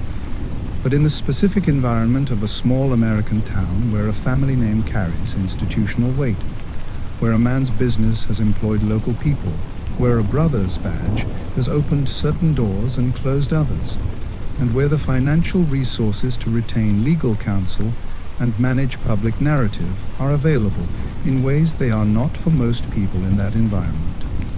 Wealth and standing form a functional shield that requires something extraordinary to break through. Brooks Houck was not charged with anything for 8 years after Crystal Rogers disappeared, not because investigators did not suspect him. The Nelson County Sheriff's family of the time, and subsequently the Kentucky State Police, and eventually the FBI, all operated from a posture of clear suspicion toward Brooks Houck that was never meaningfully disguised. His name was a matter of public record as a person of interest within months of Crystal's disappearance. The community of Bardstown knew. Crystal's family knew. Anyone who followed the case with any degree of attention understood who was at the center of it. And still, 8 years passed. The lesson embedded in those 8 years is not that the justice system failed catastrophically. The lesson is more specific and more useful than that. It is about the time that institutional protection buys. Every year that passed without an arrest was a year in which evidence could degrade, witnesses could move, memories could blur, and the emotional urgency of the public demand for accountability could quietly erode. Institutional protection does not guarantee permanent immunity. What it guarantees is time, and time, in a case built on circumstantial evidence with no body and no crime scene, is enormously valuable to the people who need it. What ultimately broke through that protection was not a single dramatic revelation. It was the accumulation of sustained, relentless pressure from multiple directions, simultaneously Sherry Ballard refusing to stop speaking publicly about her daughter, a new sheriff committed to resolution, the FBI bringing federal resources to bear on a county investigation that had been running on insufficient horsepower, a special prosecutor appointed specifically to look at this case with fresh eyes, and, underneath all of it, the courage of witnesses who eventually decided that what they knew was something they could no longer keep quiet. Ordinary people making the decision to speak after years of watching a powerful family remain comfortable in its silence. That is what finally moved this case, not a brilliant investigative breakthrough achieved overnight. The sustained refusal of people with far less power than Brooks Houck to accept that his protection was permanent. Remember that. Because the next time you watch a story like this one and wonder why justice takes so long, the answer is almost always the same. It takes as long as the protection holds, and protection holds until enough people decide, one by one, that it should not. What finally moved the Crystal Rogers case was the sustained refusal of people with far less power than Brooks Houck to accept that his protection was permanent. No single person embodied that refusal more completely or paid a higher price for it than Crystal's father. Thomas Marvin Ballard was 54 years old when his daughter disappeared. He was a man built from the same Kentucky ground he had spent his life working, grounded, direct, the kind of person whose presence in a room registered without any effort on his part. He had raised Crystal and her sister Brooke in a household defined by love and accountability, and the values he had passed down to his daughters were the same ones he brought to the fight for Crystal after she was gone. You do not walk away from the people who need you. You do not go quiet when the truth is being buried. You keep moving until someone makes you stop. From the earliest days after Crystal's disappearance, Tommy made himself visible in every space where visibility mattered. He organized search parties across Nelson County, gathering people who knew the land and were willing to cover it on foot, looking for any trace of his daughter. He spoke to local media and to anyone with a platform willing to listen. He did not couch his suspicions in the careful, qualified language of a man managed by legal counsel or afraid of social consequence. He named what he believed, and he named it publicly, and he accepted that doing so placed a target on his back. In April 2016, 9 months after Crystal vanished, Tommy posted on Facebook asking for information about the white Buick that had been seen near the Houck farm on the night of July 3rd. He understood the significance of that vehicle, and he was not willing to let it sink into the passive memory of witnesses who might, without continued prompting, allow it to fade. He was working the investigation from the outside, with no badge, no subpoena power, and no forensic laboratory, using only the tools available to a private citizen who refused to accept that those limitations defined what he could accomplish. People who knew Tommy described him consistently in terms that point toward the same essential quality. He was not a man who processed grief by retreating into it. He processed it by moving, by doing, by refusing to allow Crystal's absence to become an absence of accountability. He had one goal, and he pursued it every day with a consistency that those around him found simultaneously inspiring and heartbreaking to witness, because everyone who loved Tommy Ballard could see what his visibility was costing him. Even before the morning, it cost him everything. He was the kind of father every missing child deserves, and that made what came next almost impossible to absorb. While Tommy Ballard was doing everything a private citizen could do from the outside, the official investigation into Crystal's disappearance was encountering a set of obstacles that would define its pace for years. The fundamental problem was absence. Not the absence of Crystal herself, though that was the wound at the center of everything, but the absence of the specific categories of physical evidence that criminal investigations in this country are built to prosecute. There was no body. Without a body, there was no confirmed crime scene. Without a confirmed crime scene, there was no forensic anchor, no blood, no trace evidence attached to a specific location, no physical record of what had happened and where. There was no murder weapon. There was no witness who had seen what occurred on the Houck family farm in the hours after Crystal arrived there on the night of July 3rd. There was a car on the side of a highway with a woman's belongings inside it and a woman who was gone.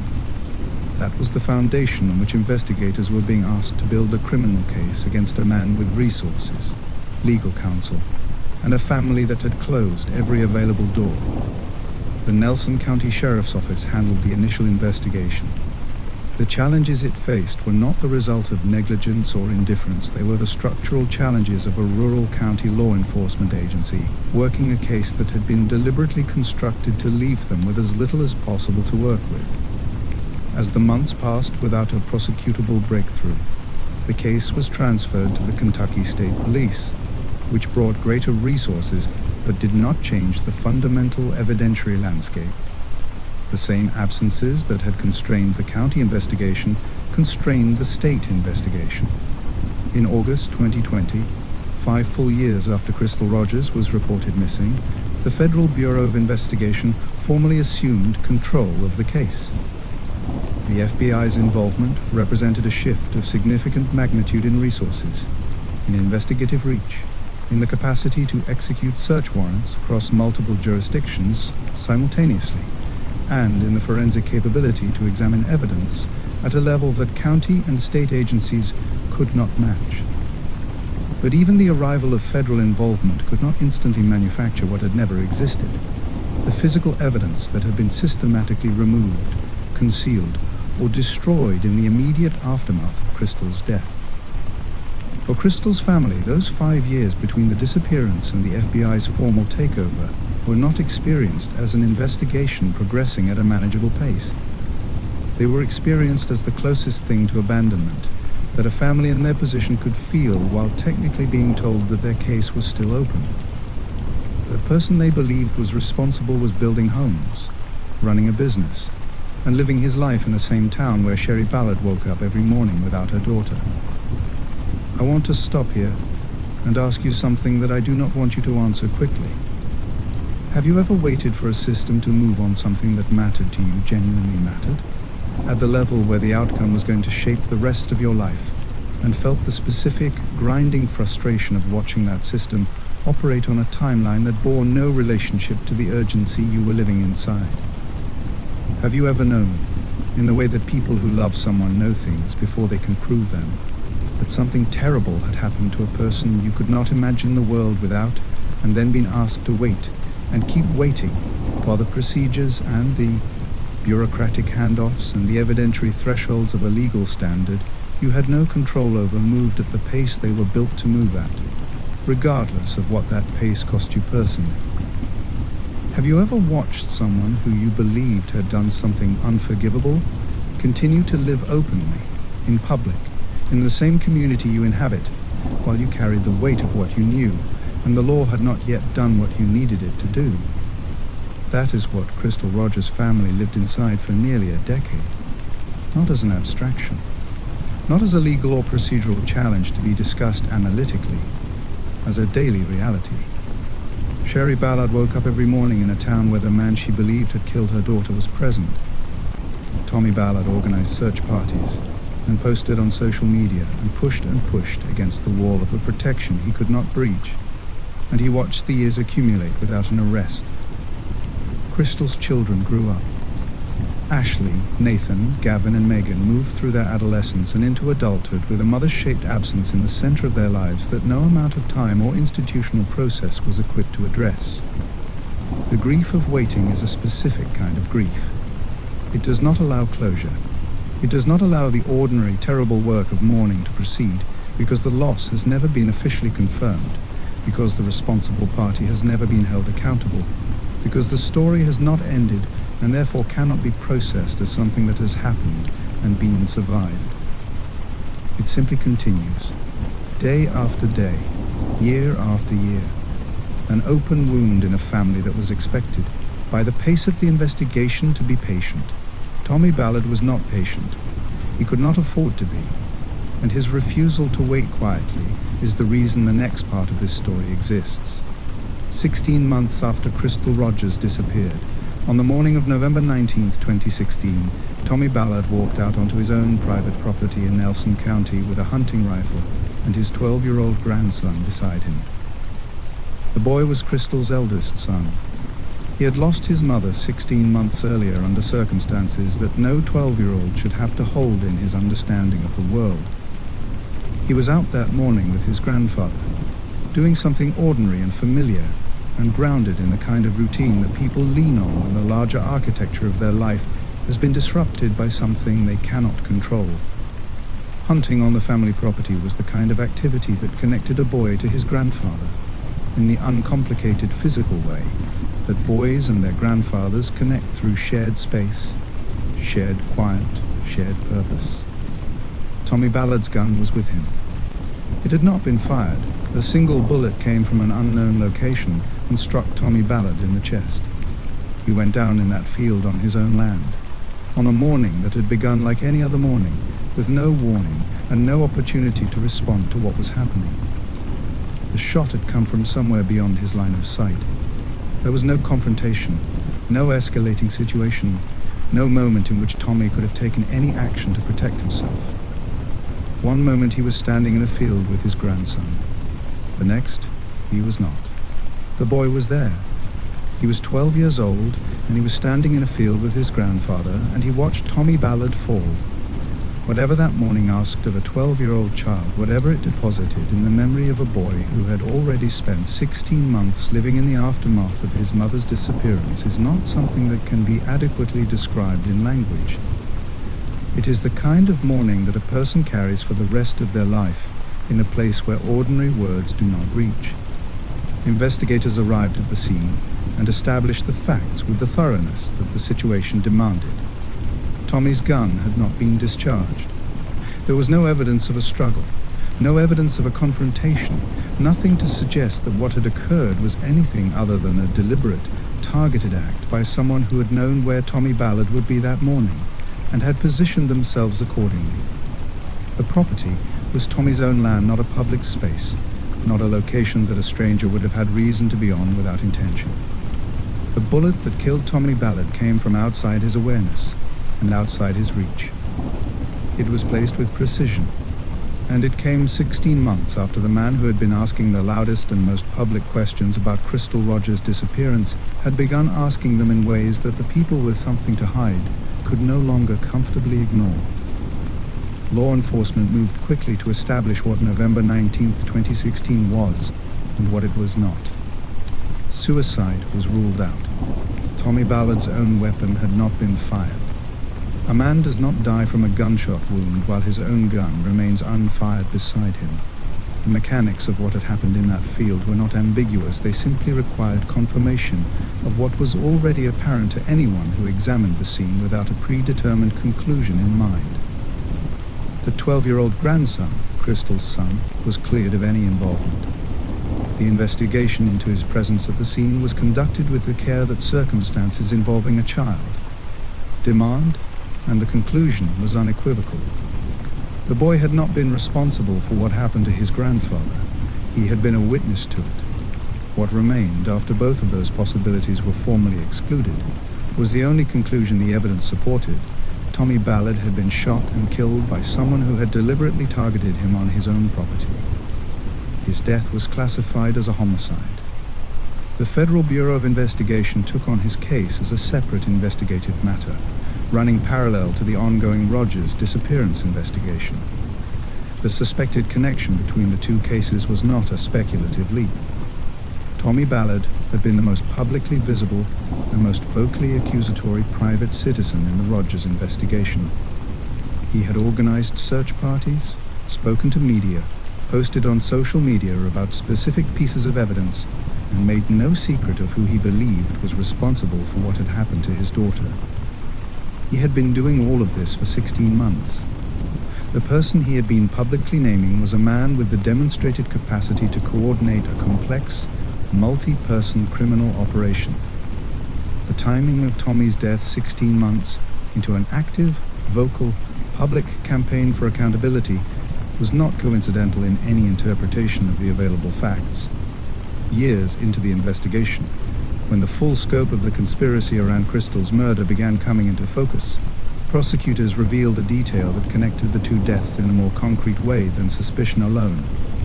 A gun had been sold by Nick Houck under an assumed name. Investigators identified that weapon as a potential match for the firearm used to kill Tommy Ballard, the man who had called his brother out of a police interview in July 2015, who had failed a polygraph examination, who had been fired from the Bardstown Police Department for interfering with the Rogers investigation, was now connected through a weapon sold under false identity to the assassination of the woman's father.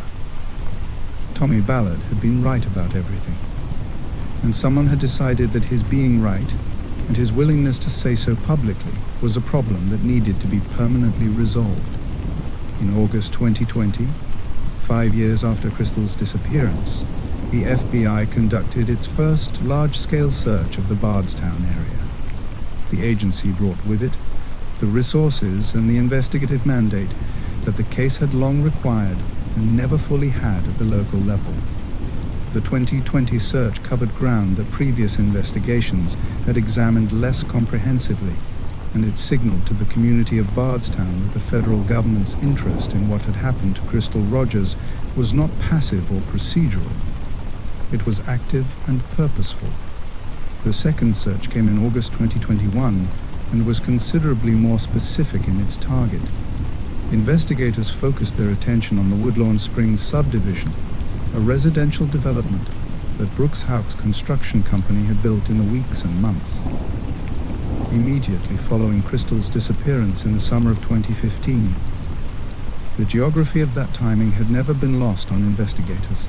A man whose girlfriend had just disappeared, under circumstances in which he was the primary suspect, had immediately turned the operational energy of his construction business toward building homes on new ground.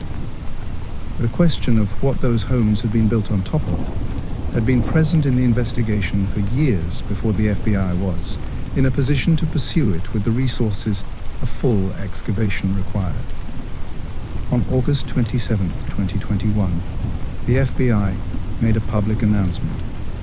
An item of interest had been recovered from the concrete of one of the homes in the Woodlawn Springs subdivision. The agency declined to specify what the item was, or what forensic conclusions, if any, could be drawn from it. The announcement was precise in what it disclosed, and deliberate in what it withheld designed, to communicate that the investigation had found something without giving the people it was investigating the ability to calibrate their response to a specific forensic finding. What the FBI also communicated on that date was directed at the broader community of Bardstown rather than at investigators or suspects. The agency stated publicly that there were people in Bardstown who had information about what had happened to Crystal Rogers, and that the time for those people to come forward had arrived. That statement was not a routine investigative appeal. It was a direct acknowledgement that the silence surrounding this case was not the silence of ignorance. It was the silence of people who knew something and had made a choice, across the years since 2015, not to share it.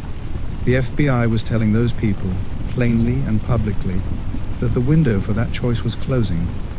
Before this story moves into the breakthrough that finally cracked the years of institutional protection open, take a moment with me here. What you have just heard is not easy to sit with. A woman murdered on the promise of a romantic evening. A father assassinated on his own land with his grandson standing beside him. A family that spent a decade in a grief that the legal system was not moving fast enough to address. Sherry Ballard, who lost her daughter and her husband and still showed up every single day demanding that the world remember Crystal's name. If this story is doing what it should be doing, if Crystal Rogers feels real to you right now, if Tommy Ballard feels real, if the weight of what this family carried feels like something you have absorbed rather than just heard, then I want to ask you to share it. Not for this channel. For Crystal. Her family fought for 10 years for people to know her name and to understand what happened in Bardstown, Kentucky. Every person who hears this story is one more person who carries that name forward. Share it tonight. Send it to someone who needs to hear it. Leave a comment below telling me what part of this story has stayed with you the most. And if you are not subscribed yet, now is the moment. Because there are more stories on this channel told with this same commitment to the real people behind the cases, to the families still waiting, to the truth that deserves to be heard out loud. In January 2023, Kentucky Attorney General Daniel Cameron made a decision that would alter the trajectory of the Crystal Rogers case in ways that 8 years of prior investigation had not been able to achieve. He appointed Shane Young as a special prosecutor, tasking him specifically with examining the Rogers case and the connected death of Tommy Ballard with a kind of singular, dedicated focus that an investigation managed across multiple agencies and jurisdictions over nearly a decade had never consistently received. Shane Young was the Commonwealth's attorney for the state's 9th Judicial Circuit, a prosecutor with years of experience navigating the specific demands of serious criminal cases in Kentucky's court system. He was not a man who came to the Rogers case without understanding what he was inheriting. He understood that he was being handed a prosecution with no body, no confirmed crime scene, and no murder weapon. He understood that what existed in the investigative record was a mountain, as he would later describe it, of circumstantial evidence individually interpretable, but collectively, in his assessment, unmistakable in its direction. Young's approach to the case was methodical and clear-eyed. He did not attempt to locate the physical evidence that had been destroyed or concealed in 2015. He built around its absence rather than pretending it could be recovered. He focused on the behavioral record, the documented pattern of decisions made by the people around Brooks Houck in the days, weeks, and months following Crystal's disappearance, and on the witness testimony that had accumulated across years of investigation into who knew what and when, and what they had been asked to do with that knowledge. His eventual reflection on the specific details that had given the case its prosecutable opening Crystal's car, getting a flat tire on the Bluegrass Parkway, and the phone call from Nick Houck to Brooks in the middle of the police interview, was the reflection of a prosecutor who understood that the case had survived largely because of two things that were never supposed to create an opening. The plan had nearly worked. What Young's appointment represented was the institutional commitment to ensure that nearly was not enough. By the summer of 2023, Shane Young had built enough of a case to move. What followed across the next several months was the sequence of arrests and indictments that Crystal's family had been waiting 8 years to see. In August 2023, a Nelson County grand jury returned an indictment against Joseph Lawson. He was 32 years old at the time of his arrest.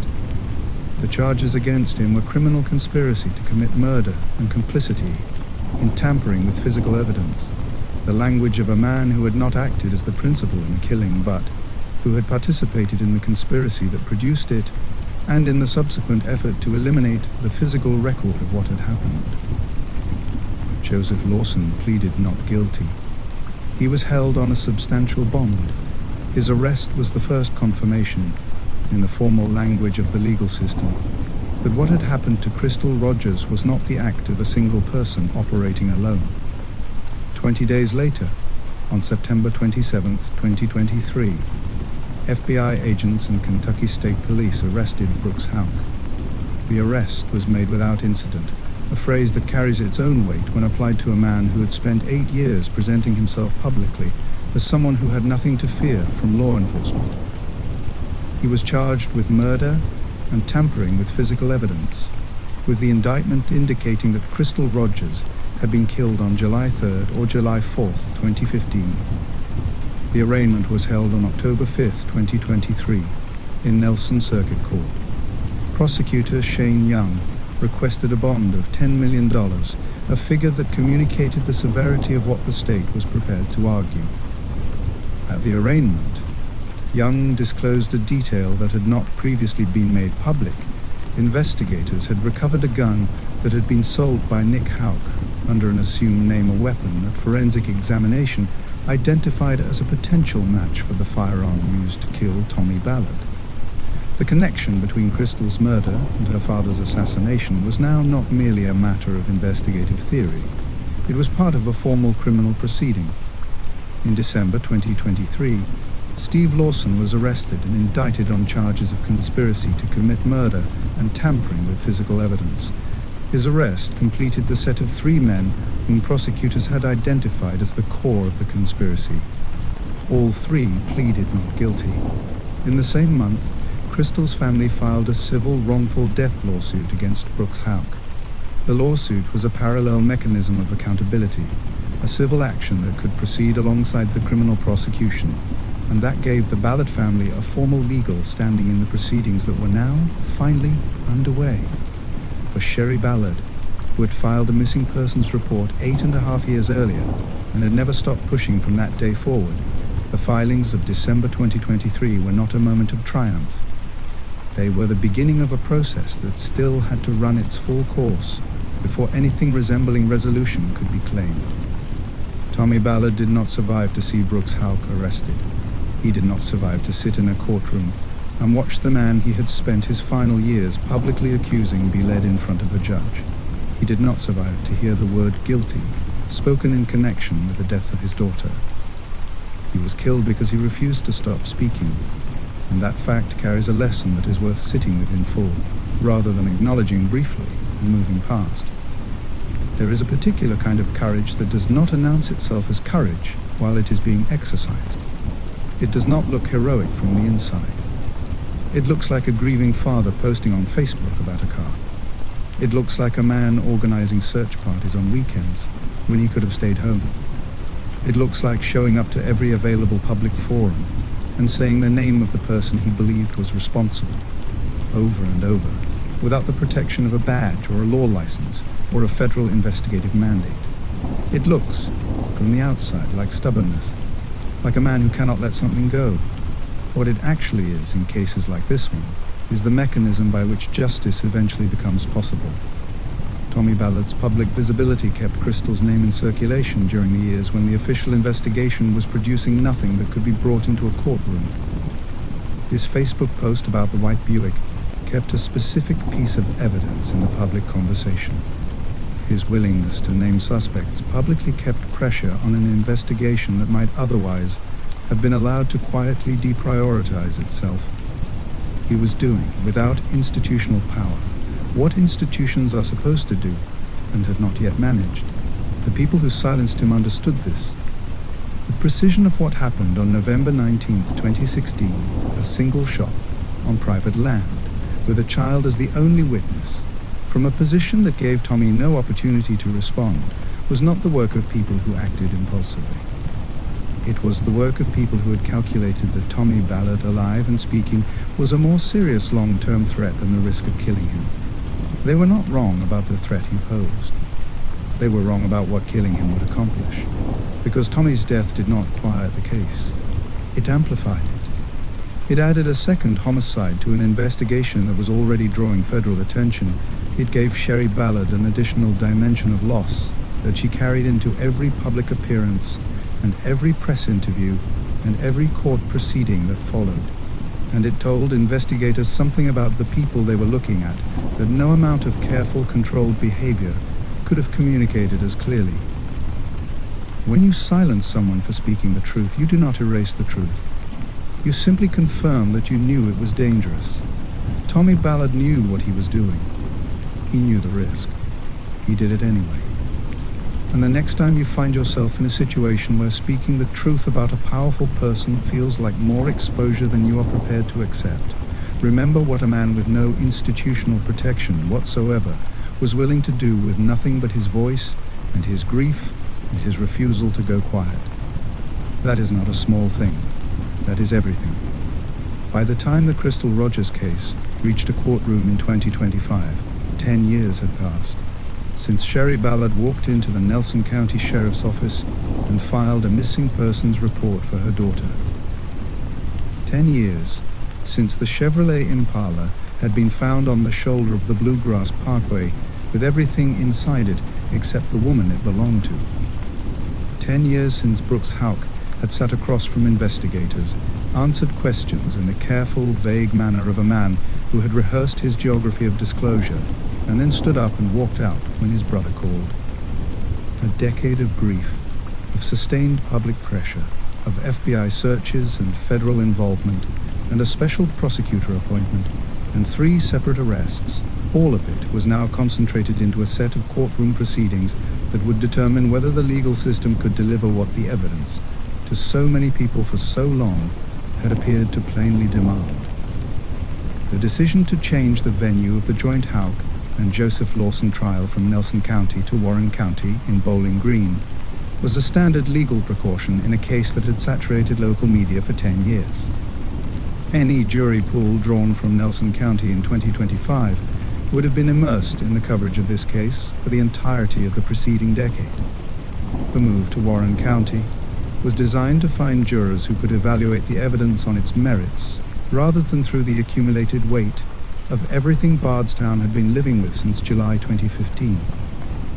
What those jurors were being asked to do was genuinely demanding. Prosecutor Shane Young stood before them with a case that contained no body, no confirmed crime scene, and no murder weapon. The physical evidence that would have made this prosecution straightforward, the kind of evidence that juries are accustomed to seeing in murder cases, had been systematically eliminated in the days and weeks following Crystal's death. What remained was a structure of circumstantial evidence, behavioral patterns, documented statements, witness testimony, phone records, forensic fragments, and the accumulated weight of 10 years of investigation pointing in a single consistent direction. Young's opening framing communicated confidence in that structure without overstating what the evidence could prove. He did not pretend the case was something it was not. He argued that the absence of a body and a crime scene was itself a product of the crime. That what made this prosecution difficult was precisely what made the conspiracy so deliberate. The cover-up was built to create the very evidentiary vacuum that the defense would point to as reasonable doubt. The defense accepted that invitation. Their counter-argument was both legally sound and strategically direct. The American standard of beyond a reasonable doubt is not satisfied by what seems likely, or even by what seems overwhelmingly probable. It is satisfied by what the evidence proves. And without a body, without a crime scene, without a murder weapon, the defense argued, no jury could be certain beyond a reasonable doubt that a murder had even occurred, let alone that their clients were responsible for it. That was the tension at the center of every day of the 2025 proceedings, and it was the tension that the jury was being asked to resolve. The first of the 3 men to face a jury was Steve Lawson. His trial began on May 27, 2025, proceeding separately from the joint trial of Brooks Houck and his son Joseph, which would follow in June. The charges against Steve Lawson were conspiracy to commit murder and tampering with physical evidence. The prosecution's case centered on his role as a coordinator and participant in the network that had surrounded Crystal's disappearance and its aftermath, specifically on his communications with Brooks Houck in the period following her death and the actions he had taken in service of concealing what had happened. He was not accused of being the man who killed Crystal Rogers. He was accused of being one of the men who had made sure that the man who did kill her was not immediately held to account for it. The jury heard the prosecution's account of Steve Lawson's involvement and the evidence assembled to support it. They deliberated, and they returned a verdict of guilty on both counts: conspiracy to commit murder and tampering with physical evidence. The jury recommended a sentence of 17 years in prison. Steve Lawson, who had pleaded not guilty, and whose defense had challenged the evidence and the investigative methods used to build the case against him, was now a convicted conspirator in the murder of a mother of 5 who had been missing for a decade. He filed an appeal to the Kentucky Supreme Court, but the first domino had fallen. The legal system, which had taken 8 years to produce an arrest and a decade to reach a courtroom, had now produced its first conviction in the Crystal Rogers case. What that conviction communicated to the people of Bardstown and to Crystal's family was not merely that one man had been held accountable. It was that the structure of the prosecution's case was sound enough to persuade a jury.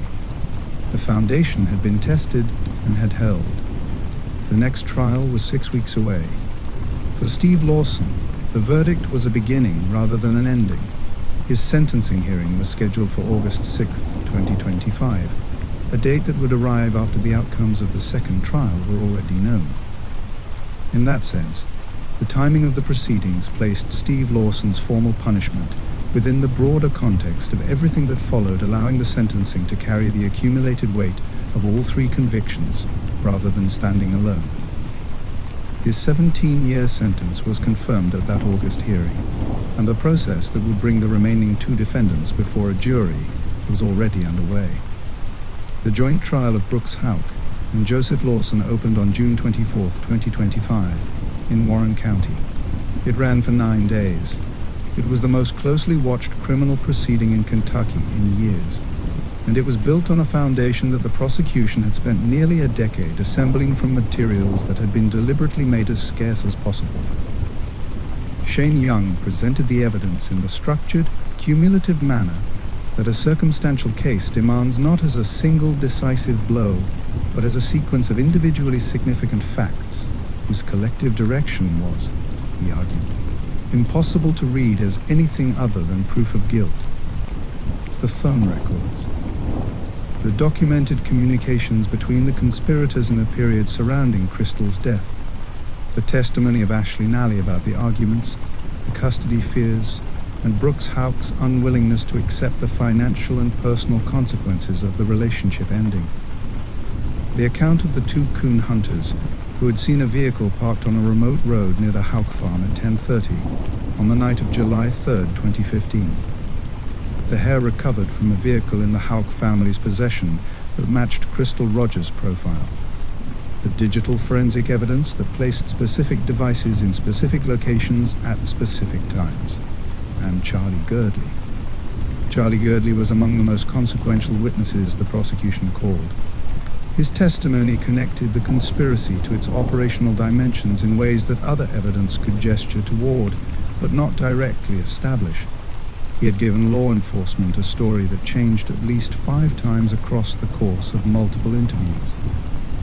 The defense seized on those inconsistencies with the precision of attorneys who understood that Girdley's credibility was a load-bearing element of the prosecution's case. They described the investigative tactics used to obtain his statements as coercive. One defense attorney characterized the interrogation process publicly as the Bardstown Inquisition, and argued that a witness whose account had shifted repeatedly under pressure was not a witness a jury should trust with a man's freedom. The jury asked to replay Charlie Girdley's testimony during deliberations. They reviewed approximately 10 minutes of it before returning to deliberate further.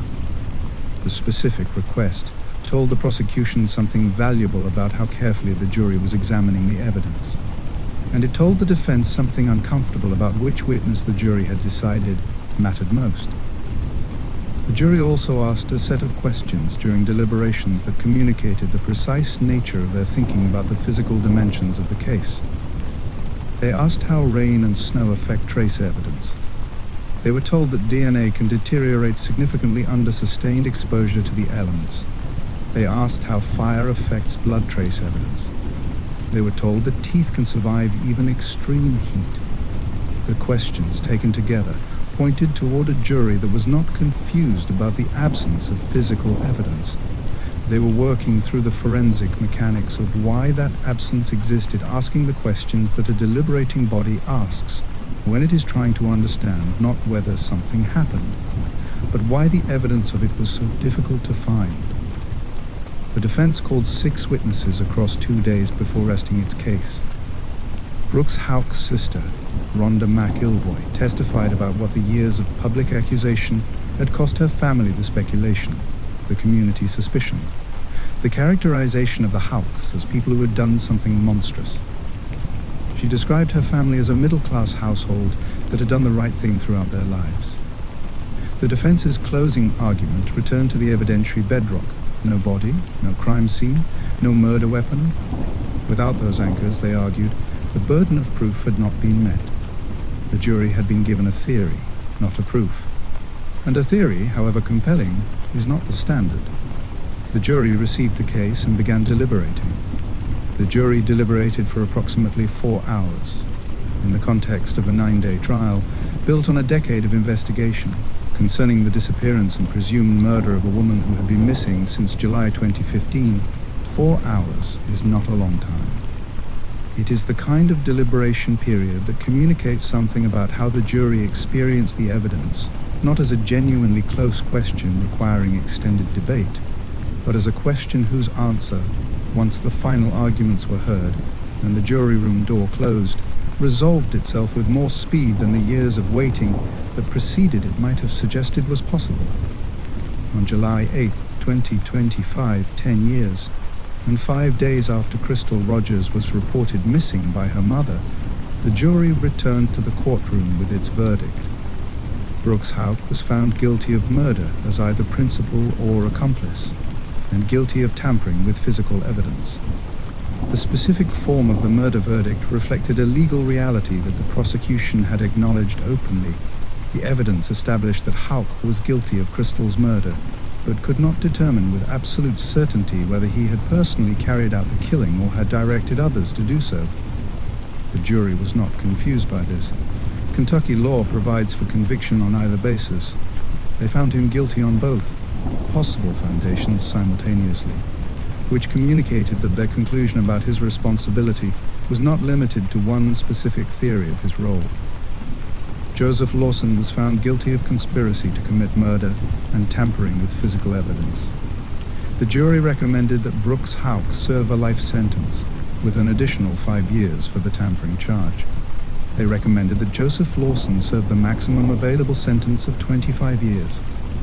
In Bardstown, the verdict did not arrive quietly. People lined the streets of the town that Crystal Rogers had called home. They wore pink, which had become the color associated with Crystal's memory across the years of public advocacy that her family had sustained. They carried signs. They released balloons. The community that had been living with the weight of what happened on the night of July 3, 2015, that had watched a man walk free for a decade while the mother of 5 children remained missing and unaccounted for, stood on the sidewalks of Bardstown and let out something that had been held in for 10 years.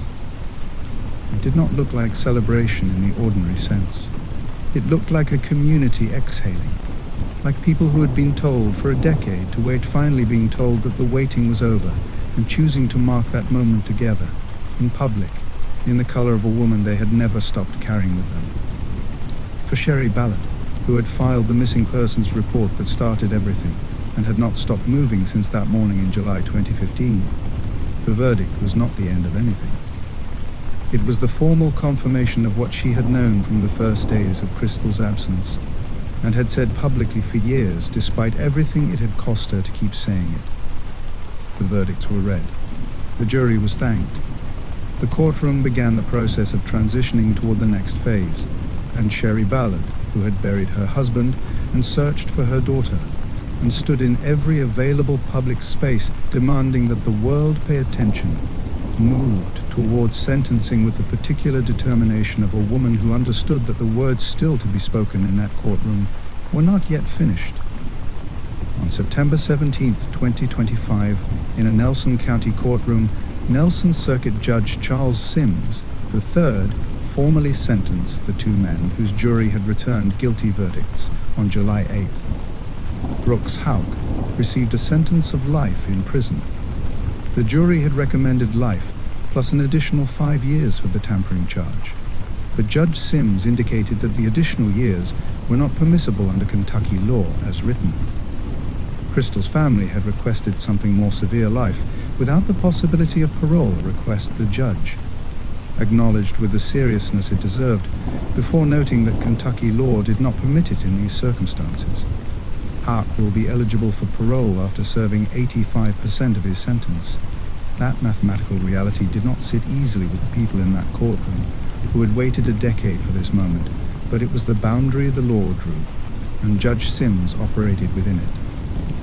Joseph Lawson received the maximum available sentence for his charges, 25 years to life. He was present in the courtroom in the wheelchair he had occupied since the motorcycle accident that had left him partially paralyzed, an accident that had occurred after Crystal Rogers' murder. The physical reality of his appearance did not produce any softening in the statements directed at him from the victim's family. Sherry Ballard approached the microphone and read a statement that she had had 10 years to compose and a lifetime of loss to draw from. She directed it at Brooks Houck with the controlled, devastating precision of a woman who had decided exactly what she needed to say and was not going to leave that room without saying it. She described the pain of losing Crystal. She described the additional devastation of losing Tommy. She described what it had meant to watch the man she held responsible for both losses continue to live without consequence while her family was rebuilt year by year around an absence that never stopped taking up space. She told him that hell was not a peaceful place, and that he and his whole family would be united there one day. And then she asked him the question that no verdict, no sentence, no legal proceeding of any kind had yet been able to answer. "Tell me where my daughter is." It was not a rhetorical device. It was not the closing line of a prepared speech designed for emotional impact. It was a mother standing in a courtroom in front of the man convicted of killing her daughter, asking the only question that still had no answer. Crystal Rogers has not been found. The conviction of the man responsible for her death has not produced her remains. Sherry Ballard walked out of that sentencing hearing with the life sentence confirmed and her daughter still missing. Ashley Miller, Crystal's eldest daughter, who had been a teenager when her mother disappeared and had grown into an adult in the shadow of that loss, addressed Joseph Lawson directly. She did not soften her words for the courtroom or for the audience, or for any consideration other than the truth of what she needed to say to the man who had conspired to take her mother from her. Her statement was a measure of what a decade of motherless grief produces when it finally has a legitimate target and an institutional audience. Brooks Houck, in the period following his conviction and ahead of sentencing, was recorded on prison phone calls speaking with family members about selling assets. The content of those calls, the focus on the material, the transactional quality of his thinking in the immediate aftermath of being convicted of murder was noted by those who had followed the case. It was consistent with the behavioral portrait the prosecution had drawn across 9 days of trial and a decade of investigation. A man for whom calculation had always preceded feeling. Here is the truth at the center of this entire story, stated at the end of it rather than the beginning, because it lands differently now than it would have before you knew everything you know. Crystal Rogers was convicted of nothing. She did not commit a crime. She did not make a catastrophic decision. She did not take a reckless risk with full knowledge of the danger she was placing herself in. She was a 35-year-old mother of 5 who loved her children, who showed up every day for the people who needed her, and who, on the evening of July 3rd, 2015, trusted the man she had built a life with when he told her he had something special planned. She put on her clothes and she drove to where he told her to go, because she was in a relationship and relationships involve trust. and nothing in her experience of the world up to that point had given her sufficient reason to believe that the man she shared a child with was capable of what he had decided to do. She was killed for being an inconvenience to someone's financial calculations, not for anything she had done, not for any threat she had posed. For the cost she represented to a man who did not want to share a child or pay what the law would have required him to pay if their relationship ended the way relationships sometimes end ordinarily, and with legal consequence, and without anyone dying. That is what this case is actually about, underneath every investigative detail, and every courtroom proceeding, and every year of waiting that preceded justice. A woman's life was ended because a man did not want to lose what he considered his. A father was assassinated because he would not stop telling the truth about it. And a family spent a decade rebuilding itself, day by day, around the fact that the person at the center of their grief was still missing, still unaccounted for, still somewhere that no court verdict has been able to identify. The convictions matter. They are not nothing. 3 men are in prison for what happened to Crystal Rogers, and the legal system slowly, imperfectly, at enormous cost to the people who needed it to move, eventually delivered the accountability that the evidence demanded. But Crystal has not been found, and that fact does not resolve with a life sentence. It simply continues, alongside everything else, in the life of a mother who stands at a microphone and asks a question that the man convicted of killing her daughter has never answered. The convictions of Steve Lawson Brooks Houck and Joseph Lawson brought a measure of accountability to the Crystal Rogers case that had been absent for a decade. But accountability and resolution are not the same thing, and the distance between them in this case is considerable. Crystal Rogers has never been found. Her physical remains have not been recovered despite years of FBI searches, the excavation of the Woodlawn Springs subdivision, and the sustained investigative effort of multiple agencies across a decade of work. The Woodlawn Springs item of interest, recovered from concrete in August 2021, was never publicly identified in terms of what it was, or what forensic significance, if any, it carried. The question of where Crystal is the question Sherry Ballard asked in that courtroom on September 17, 2025, remains without an answer that anyone with knowledge of it has chosen to provide. Tommy Ballard's murder remains officially unsolved. No one has been charged in connection with his death. The gun sold by Nick Houck under an assumed name was identified as a potential match for the weapon used to kill Tommy, and the connection between the 2 deaths was named explicitly during the Rogers trial proceedings.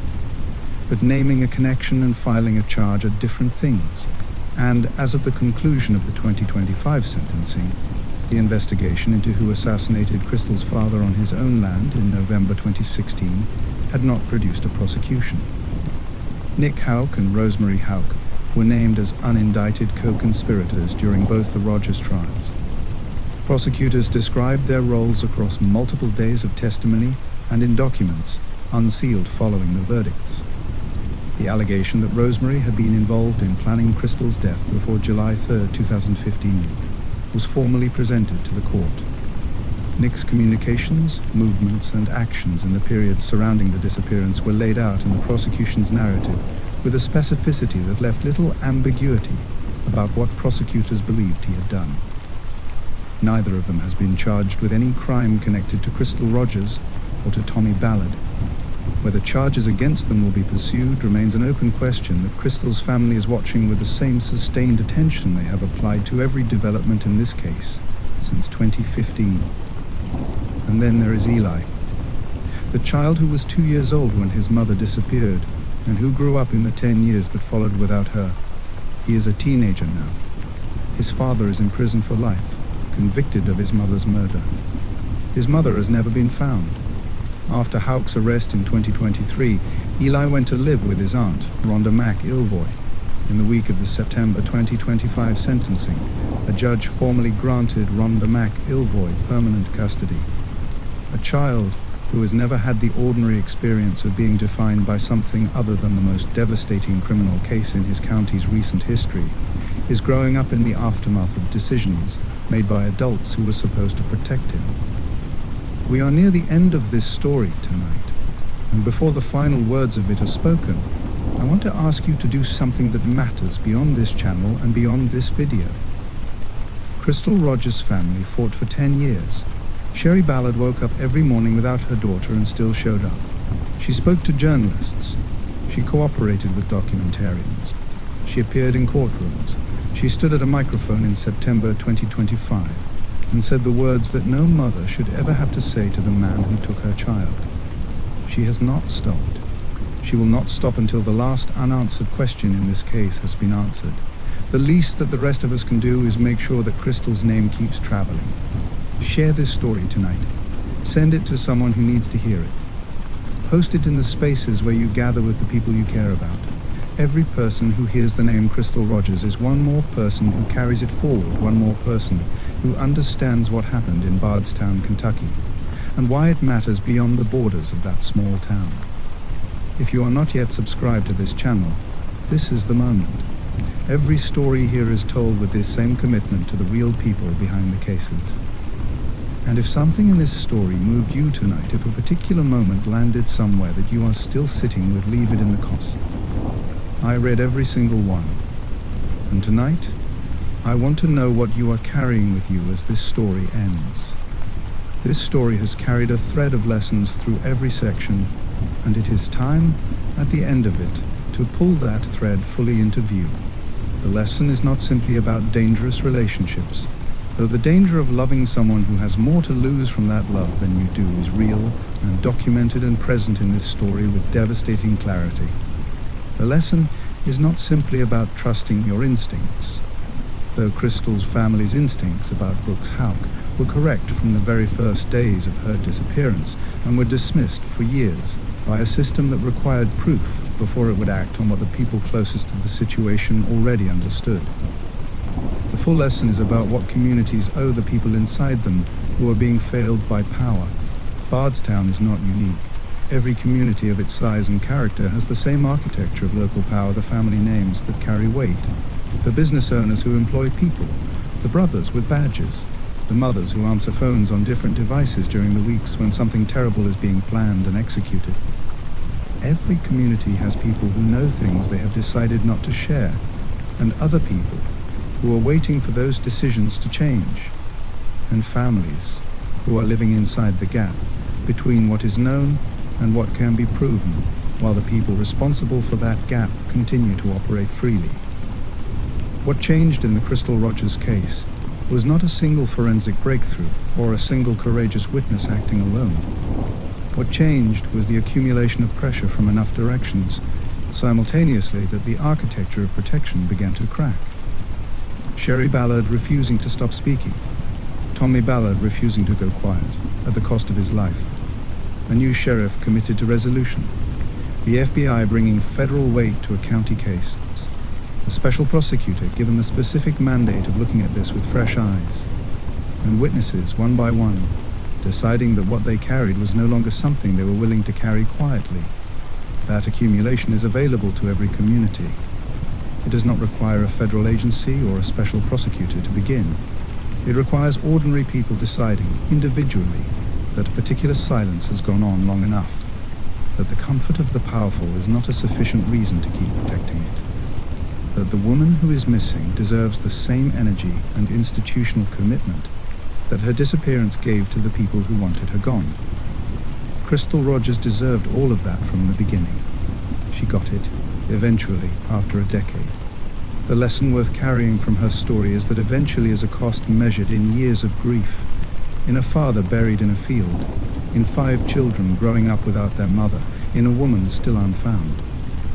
The standard should be better than eventually. It should be now, and it should be always, and it should not require a family to sustain 10 years of public pressure to make the system move on the evidence that was always there. It is late now, and this is where the story rests for tonight.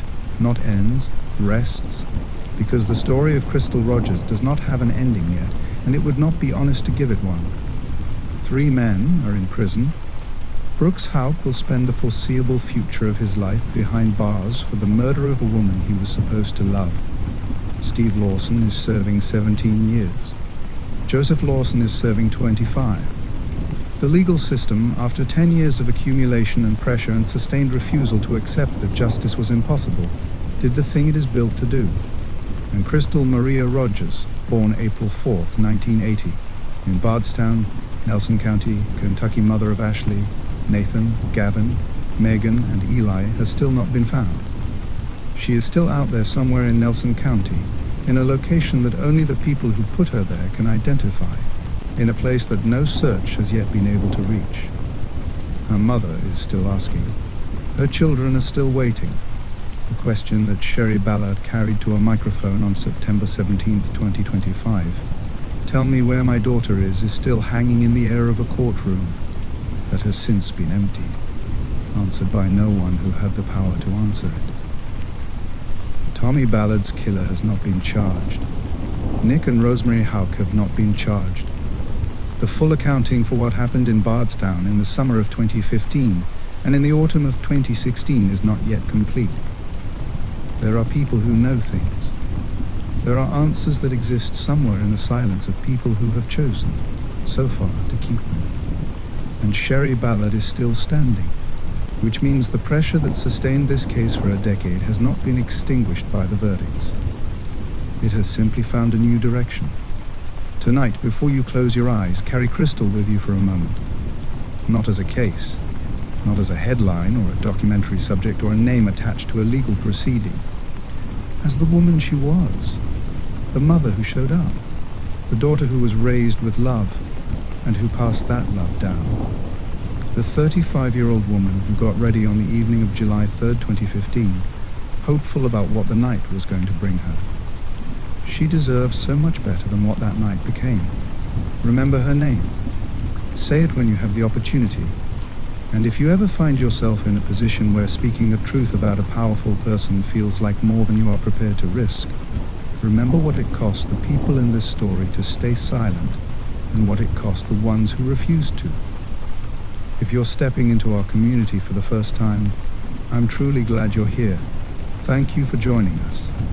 This family is Bedtime Black Files, where life's most powerful lessons are revealed through unforgettable true crime events from around the world. Tell us where you're watching from in the comments. Don't forget to hit the subscribe button to continue to see more stories like this. Share this video with someone who needs it.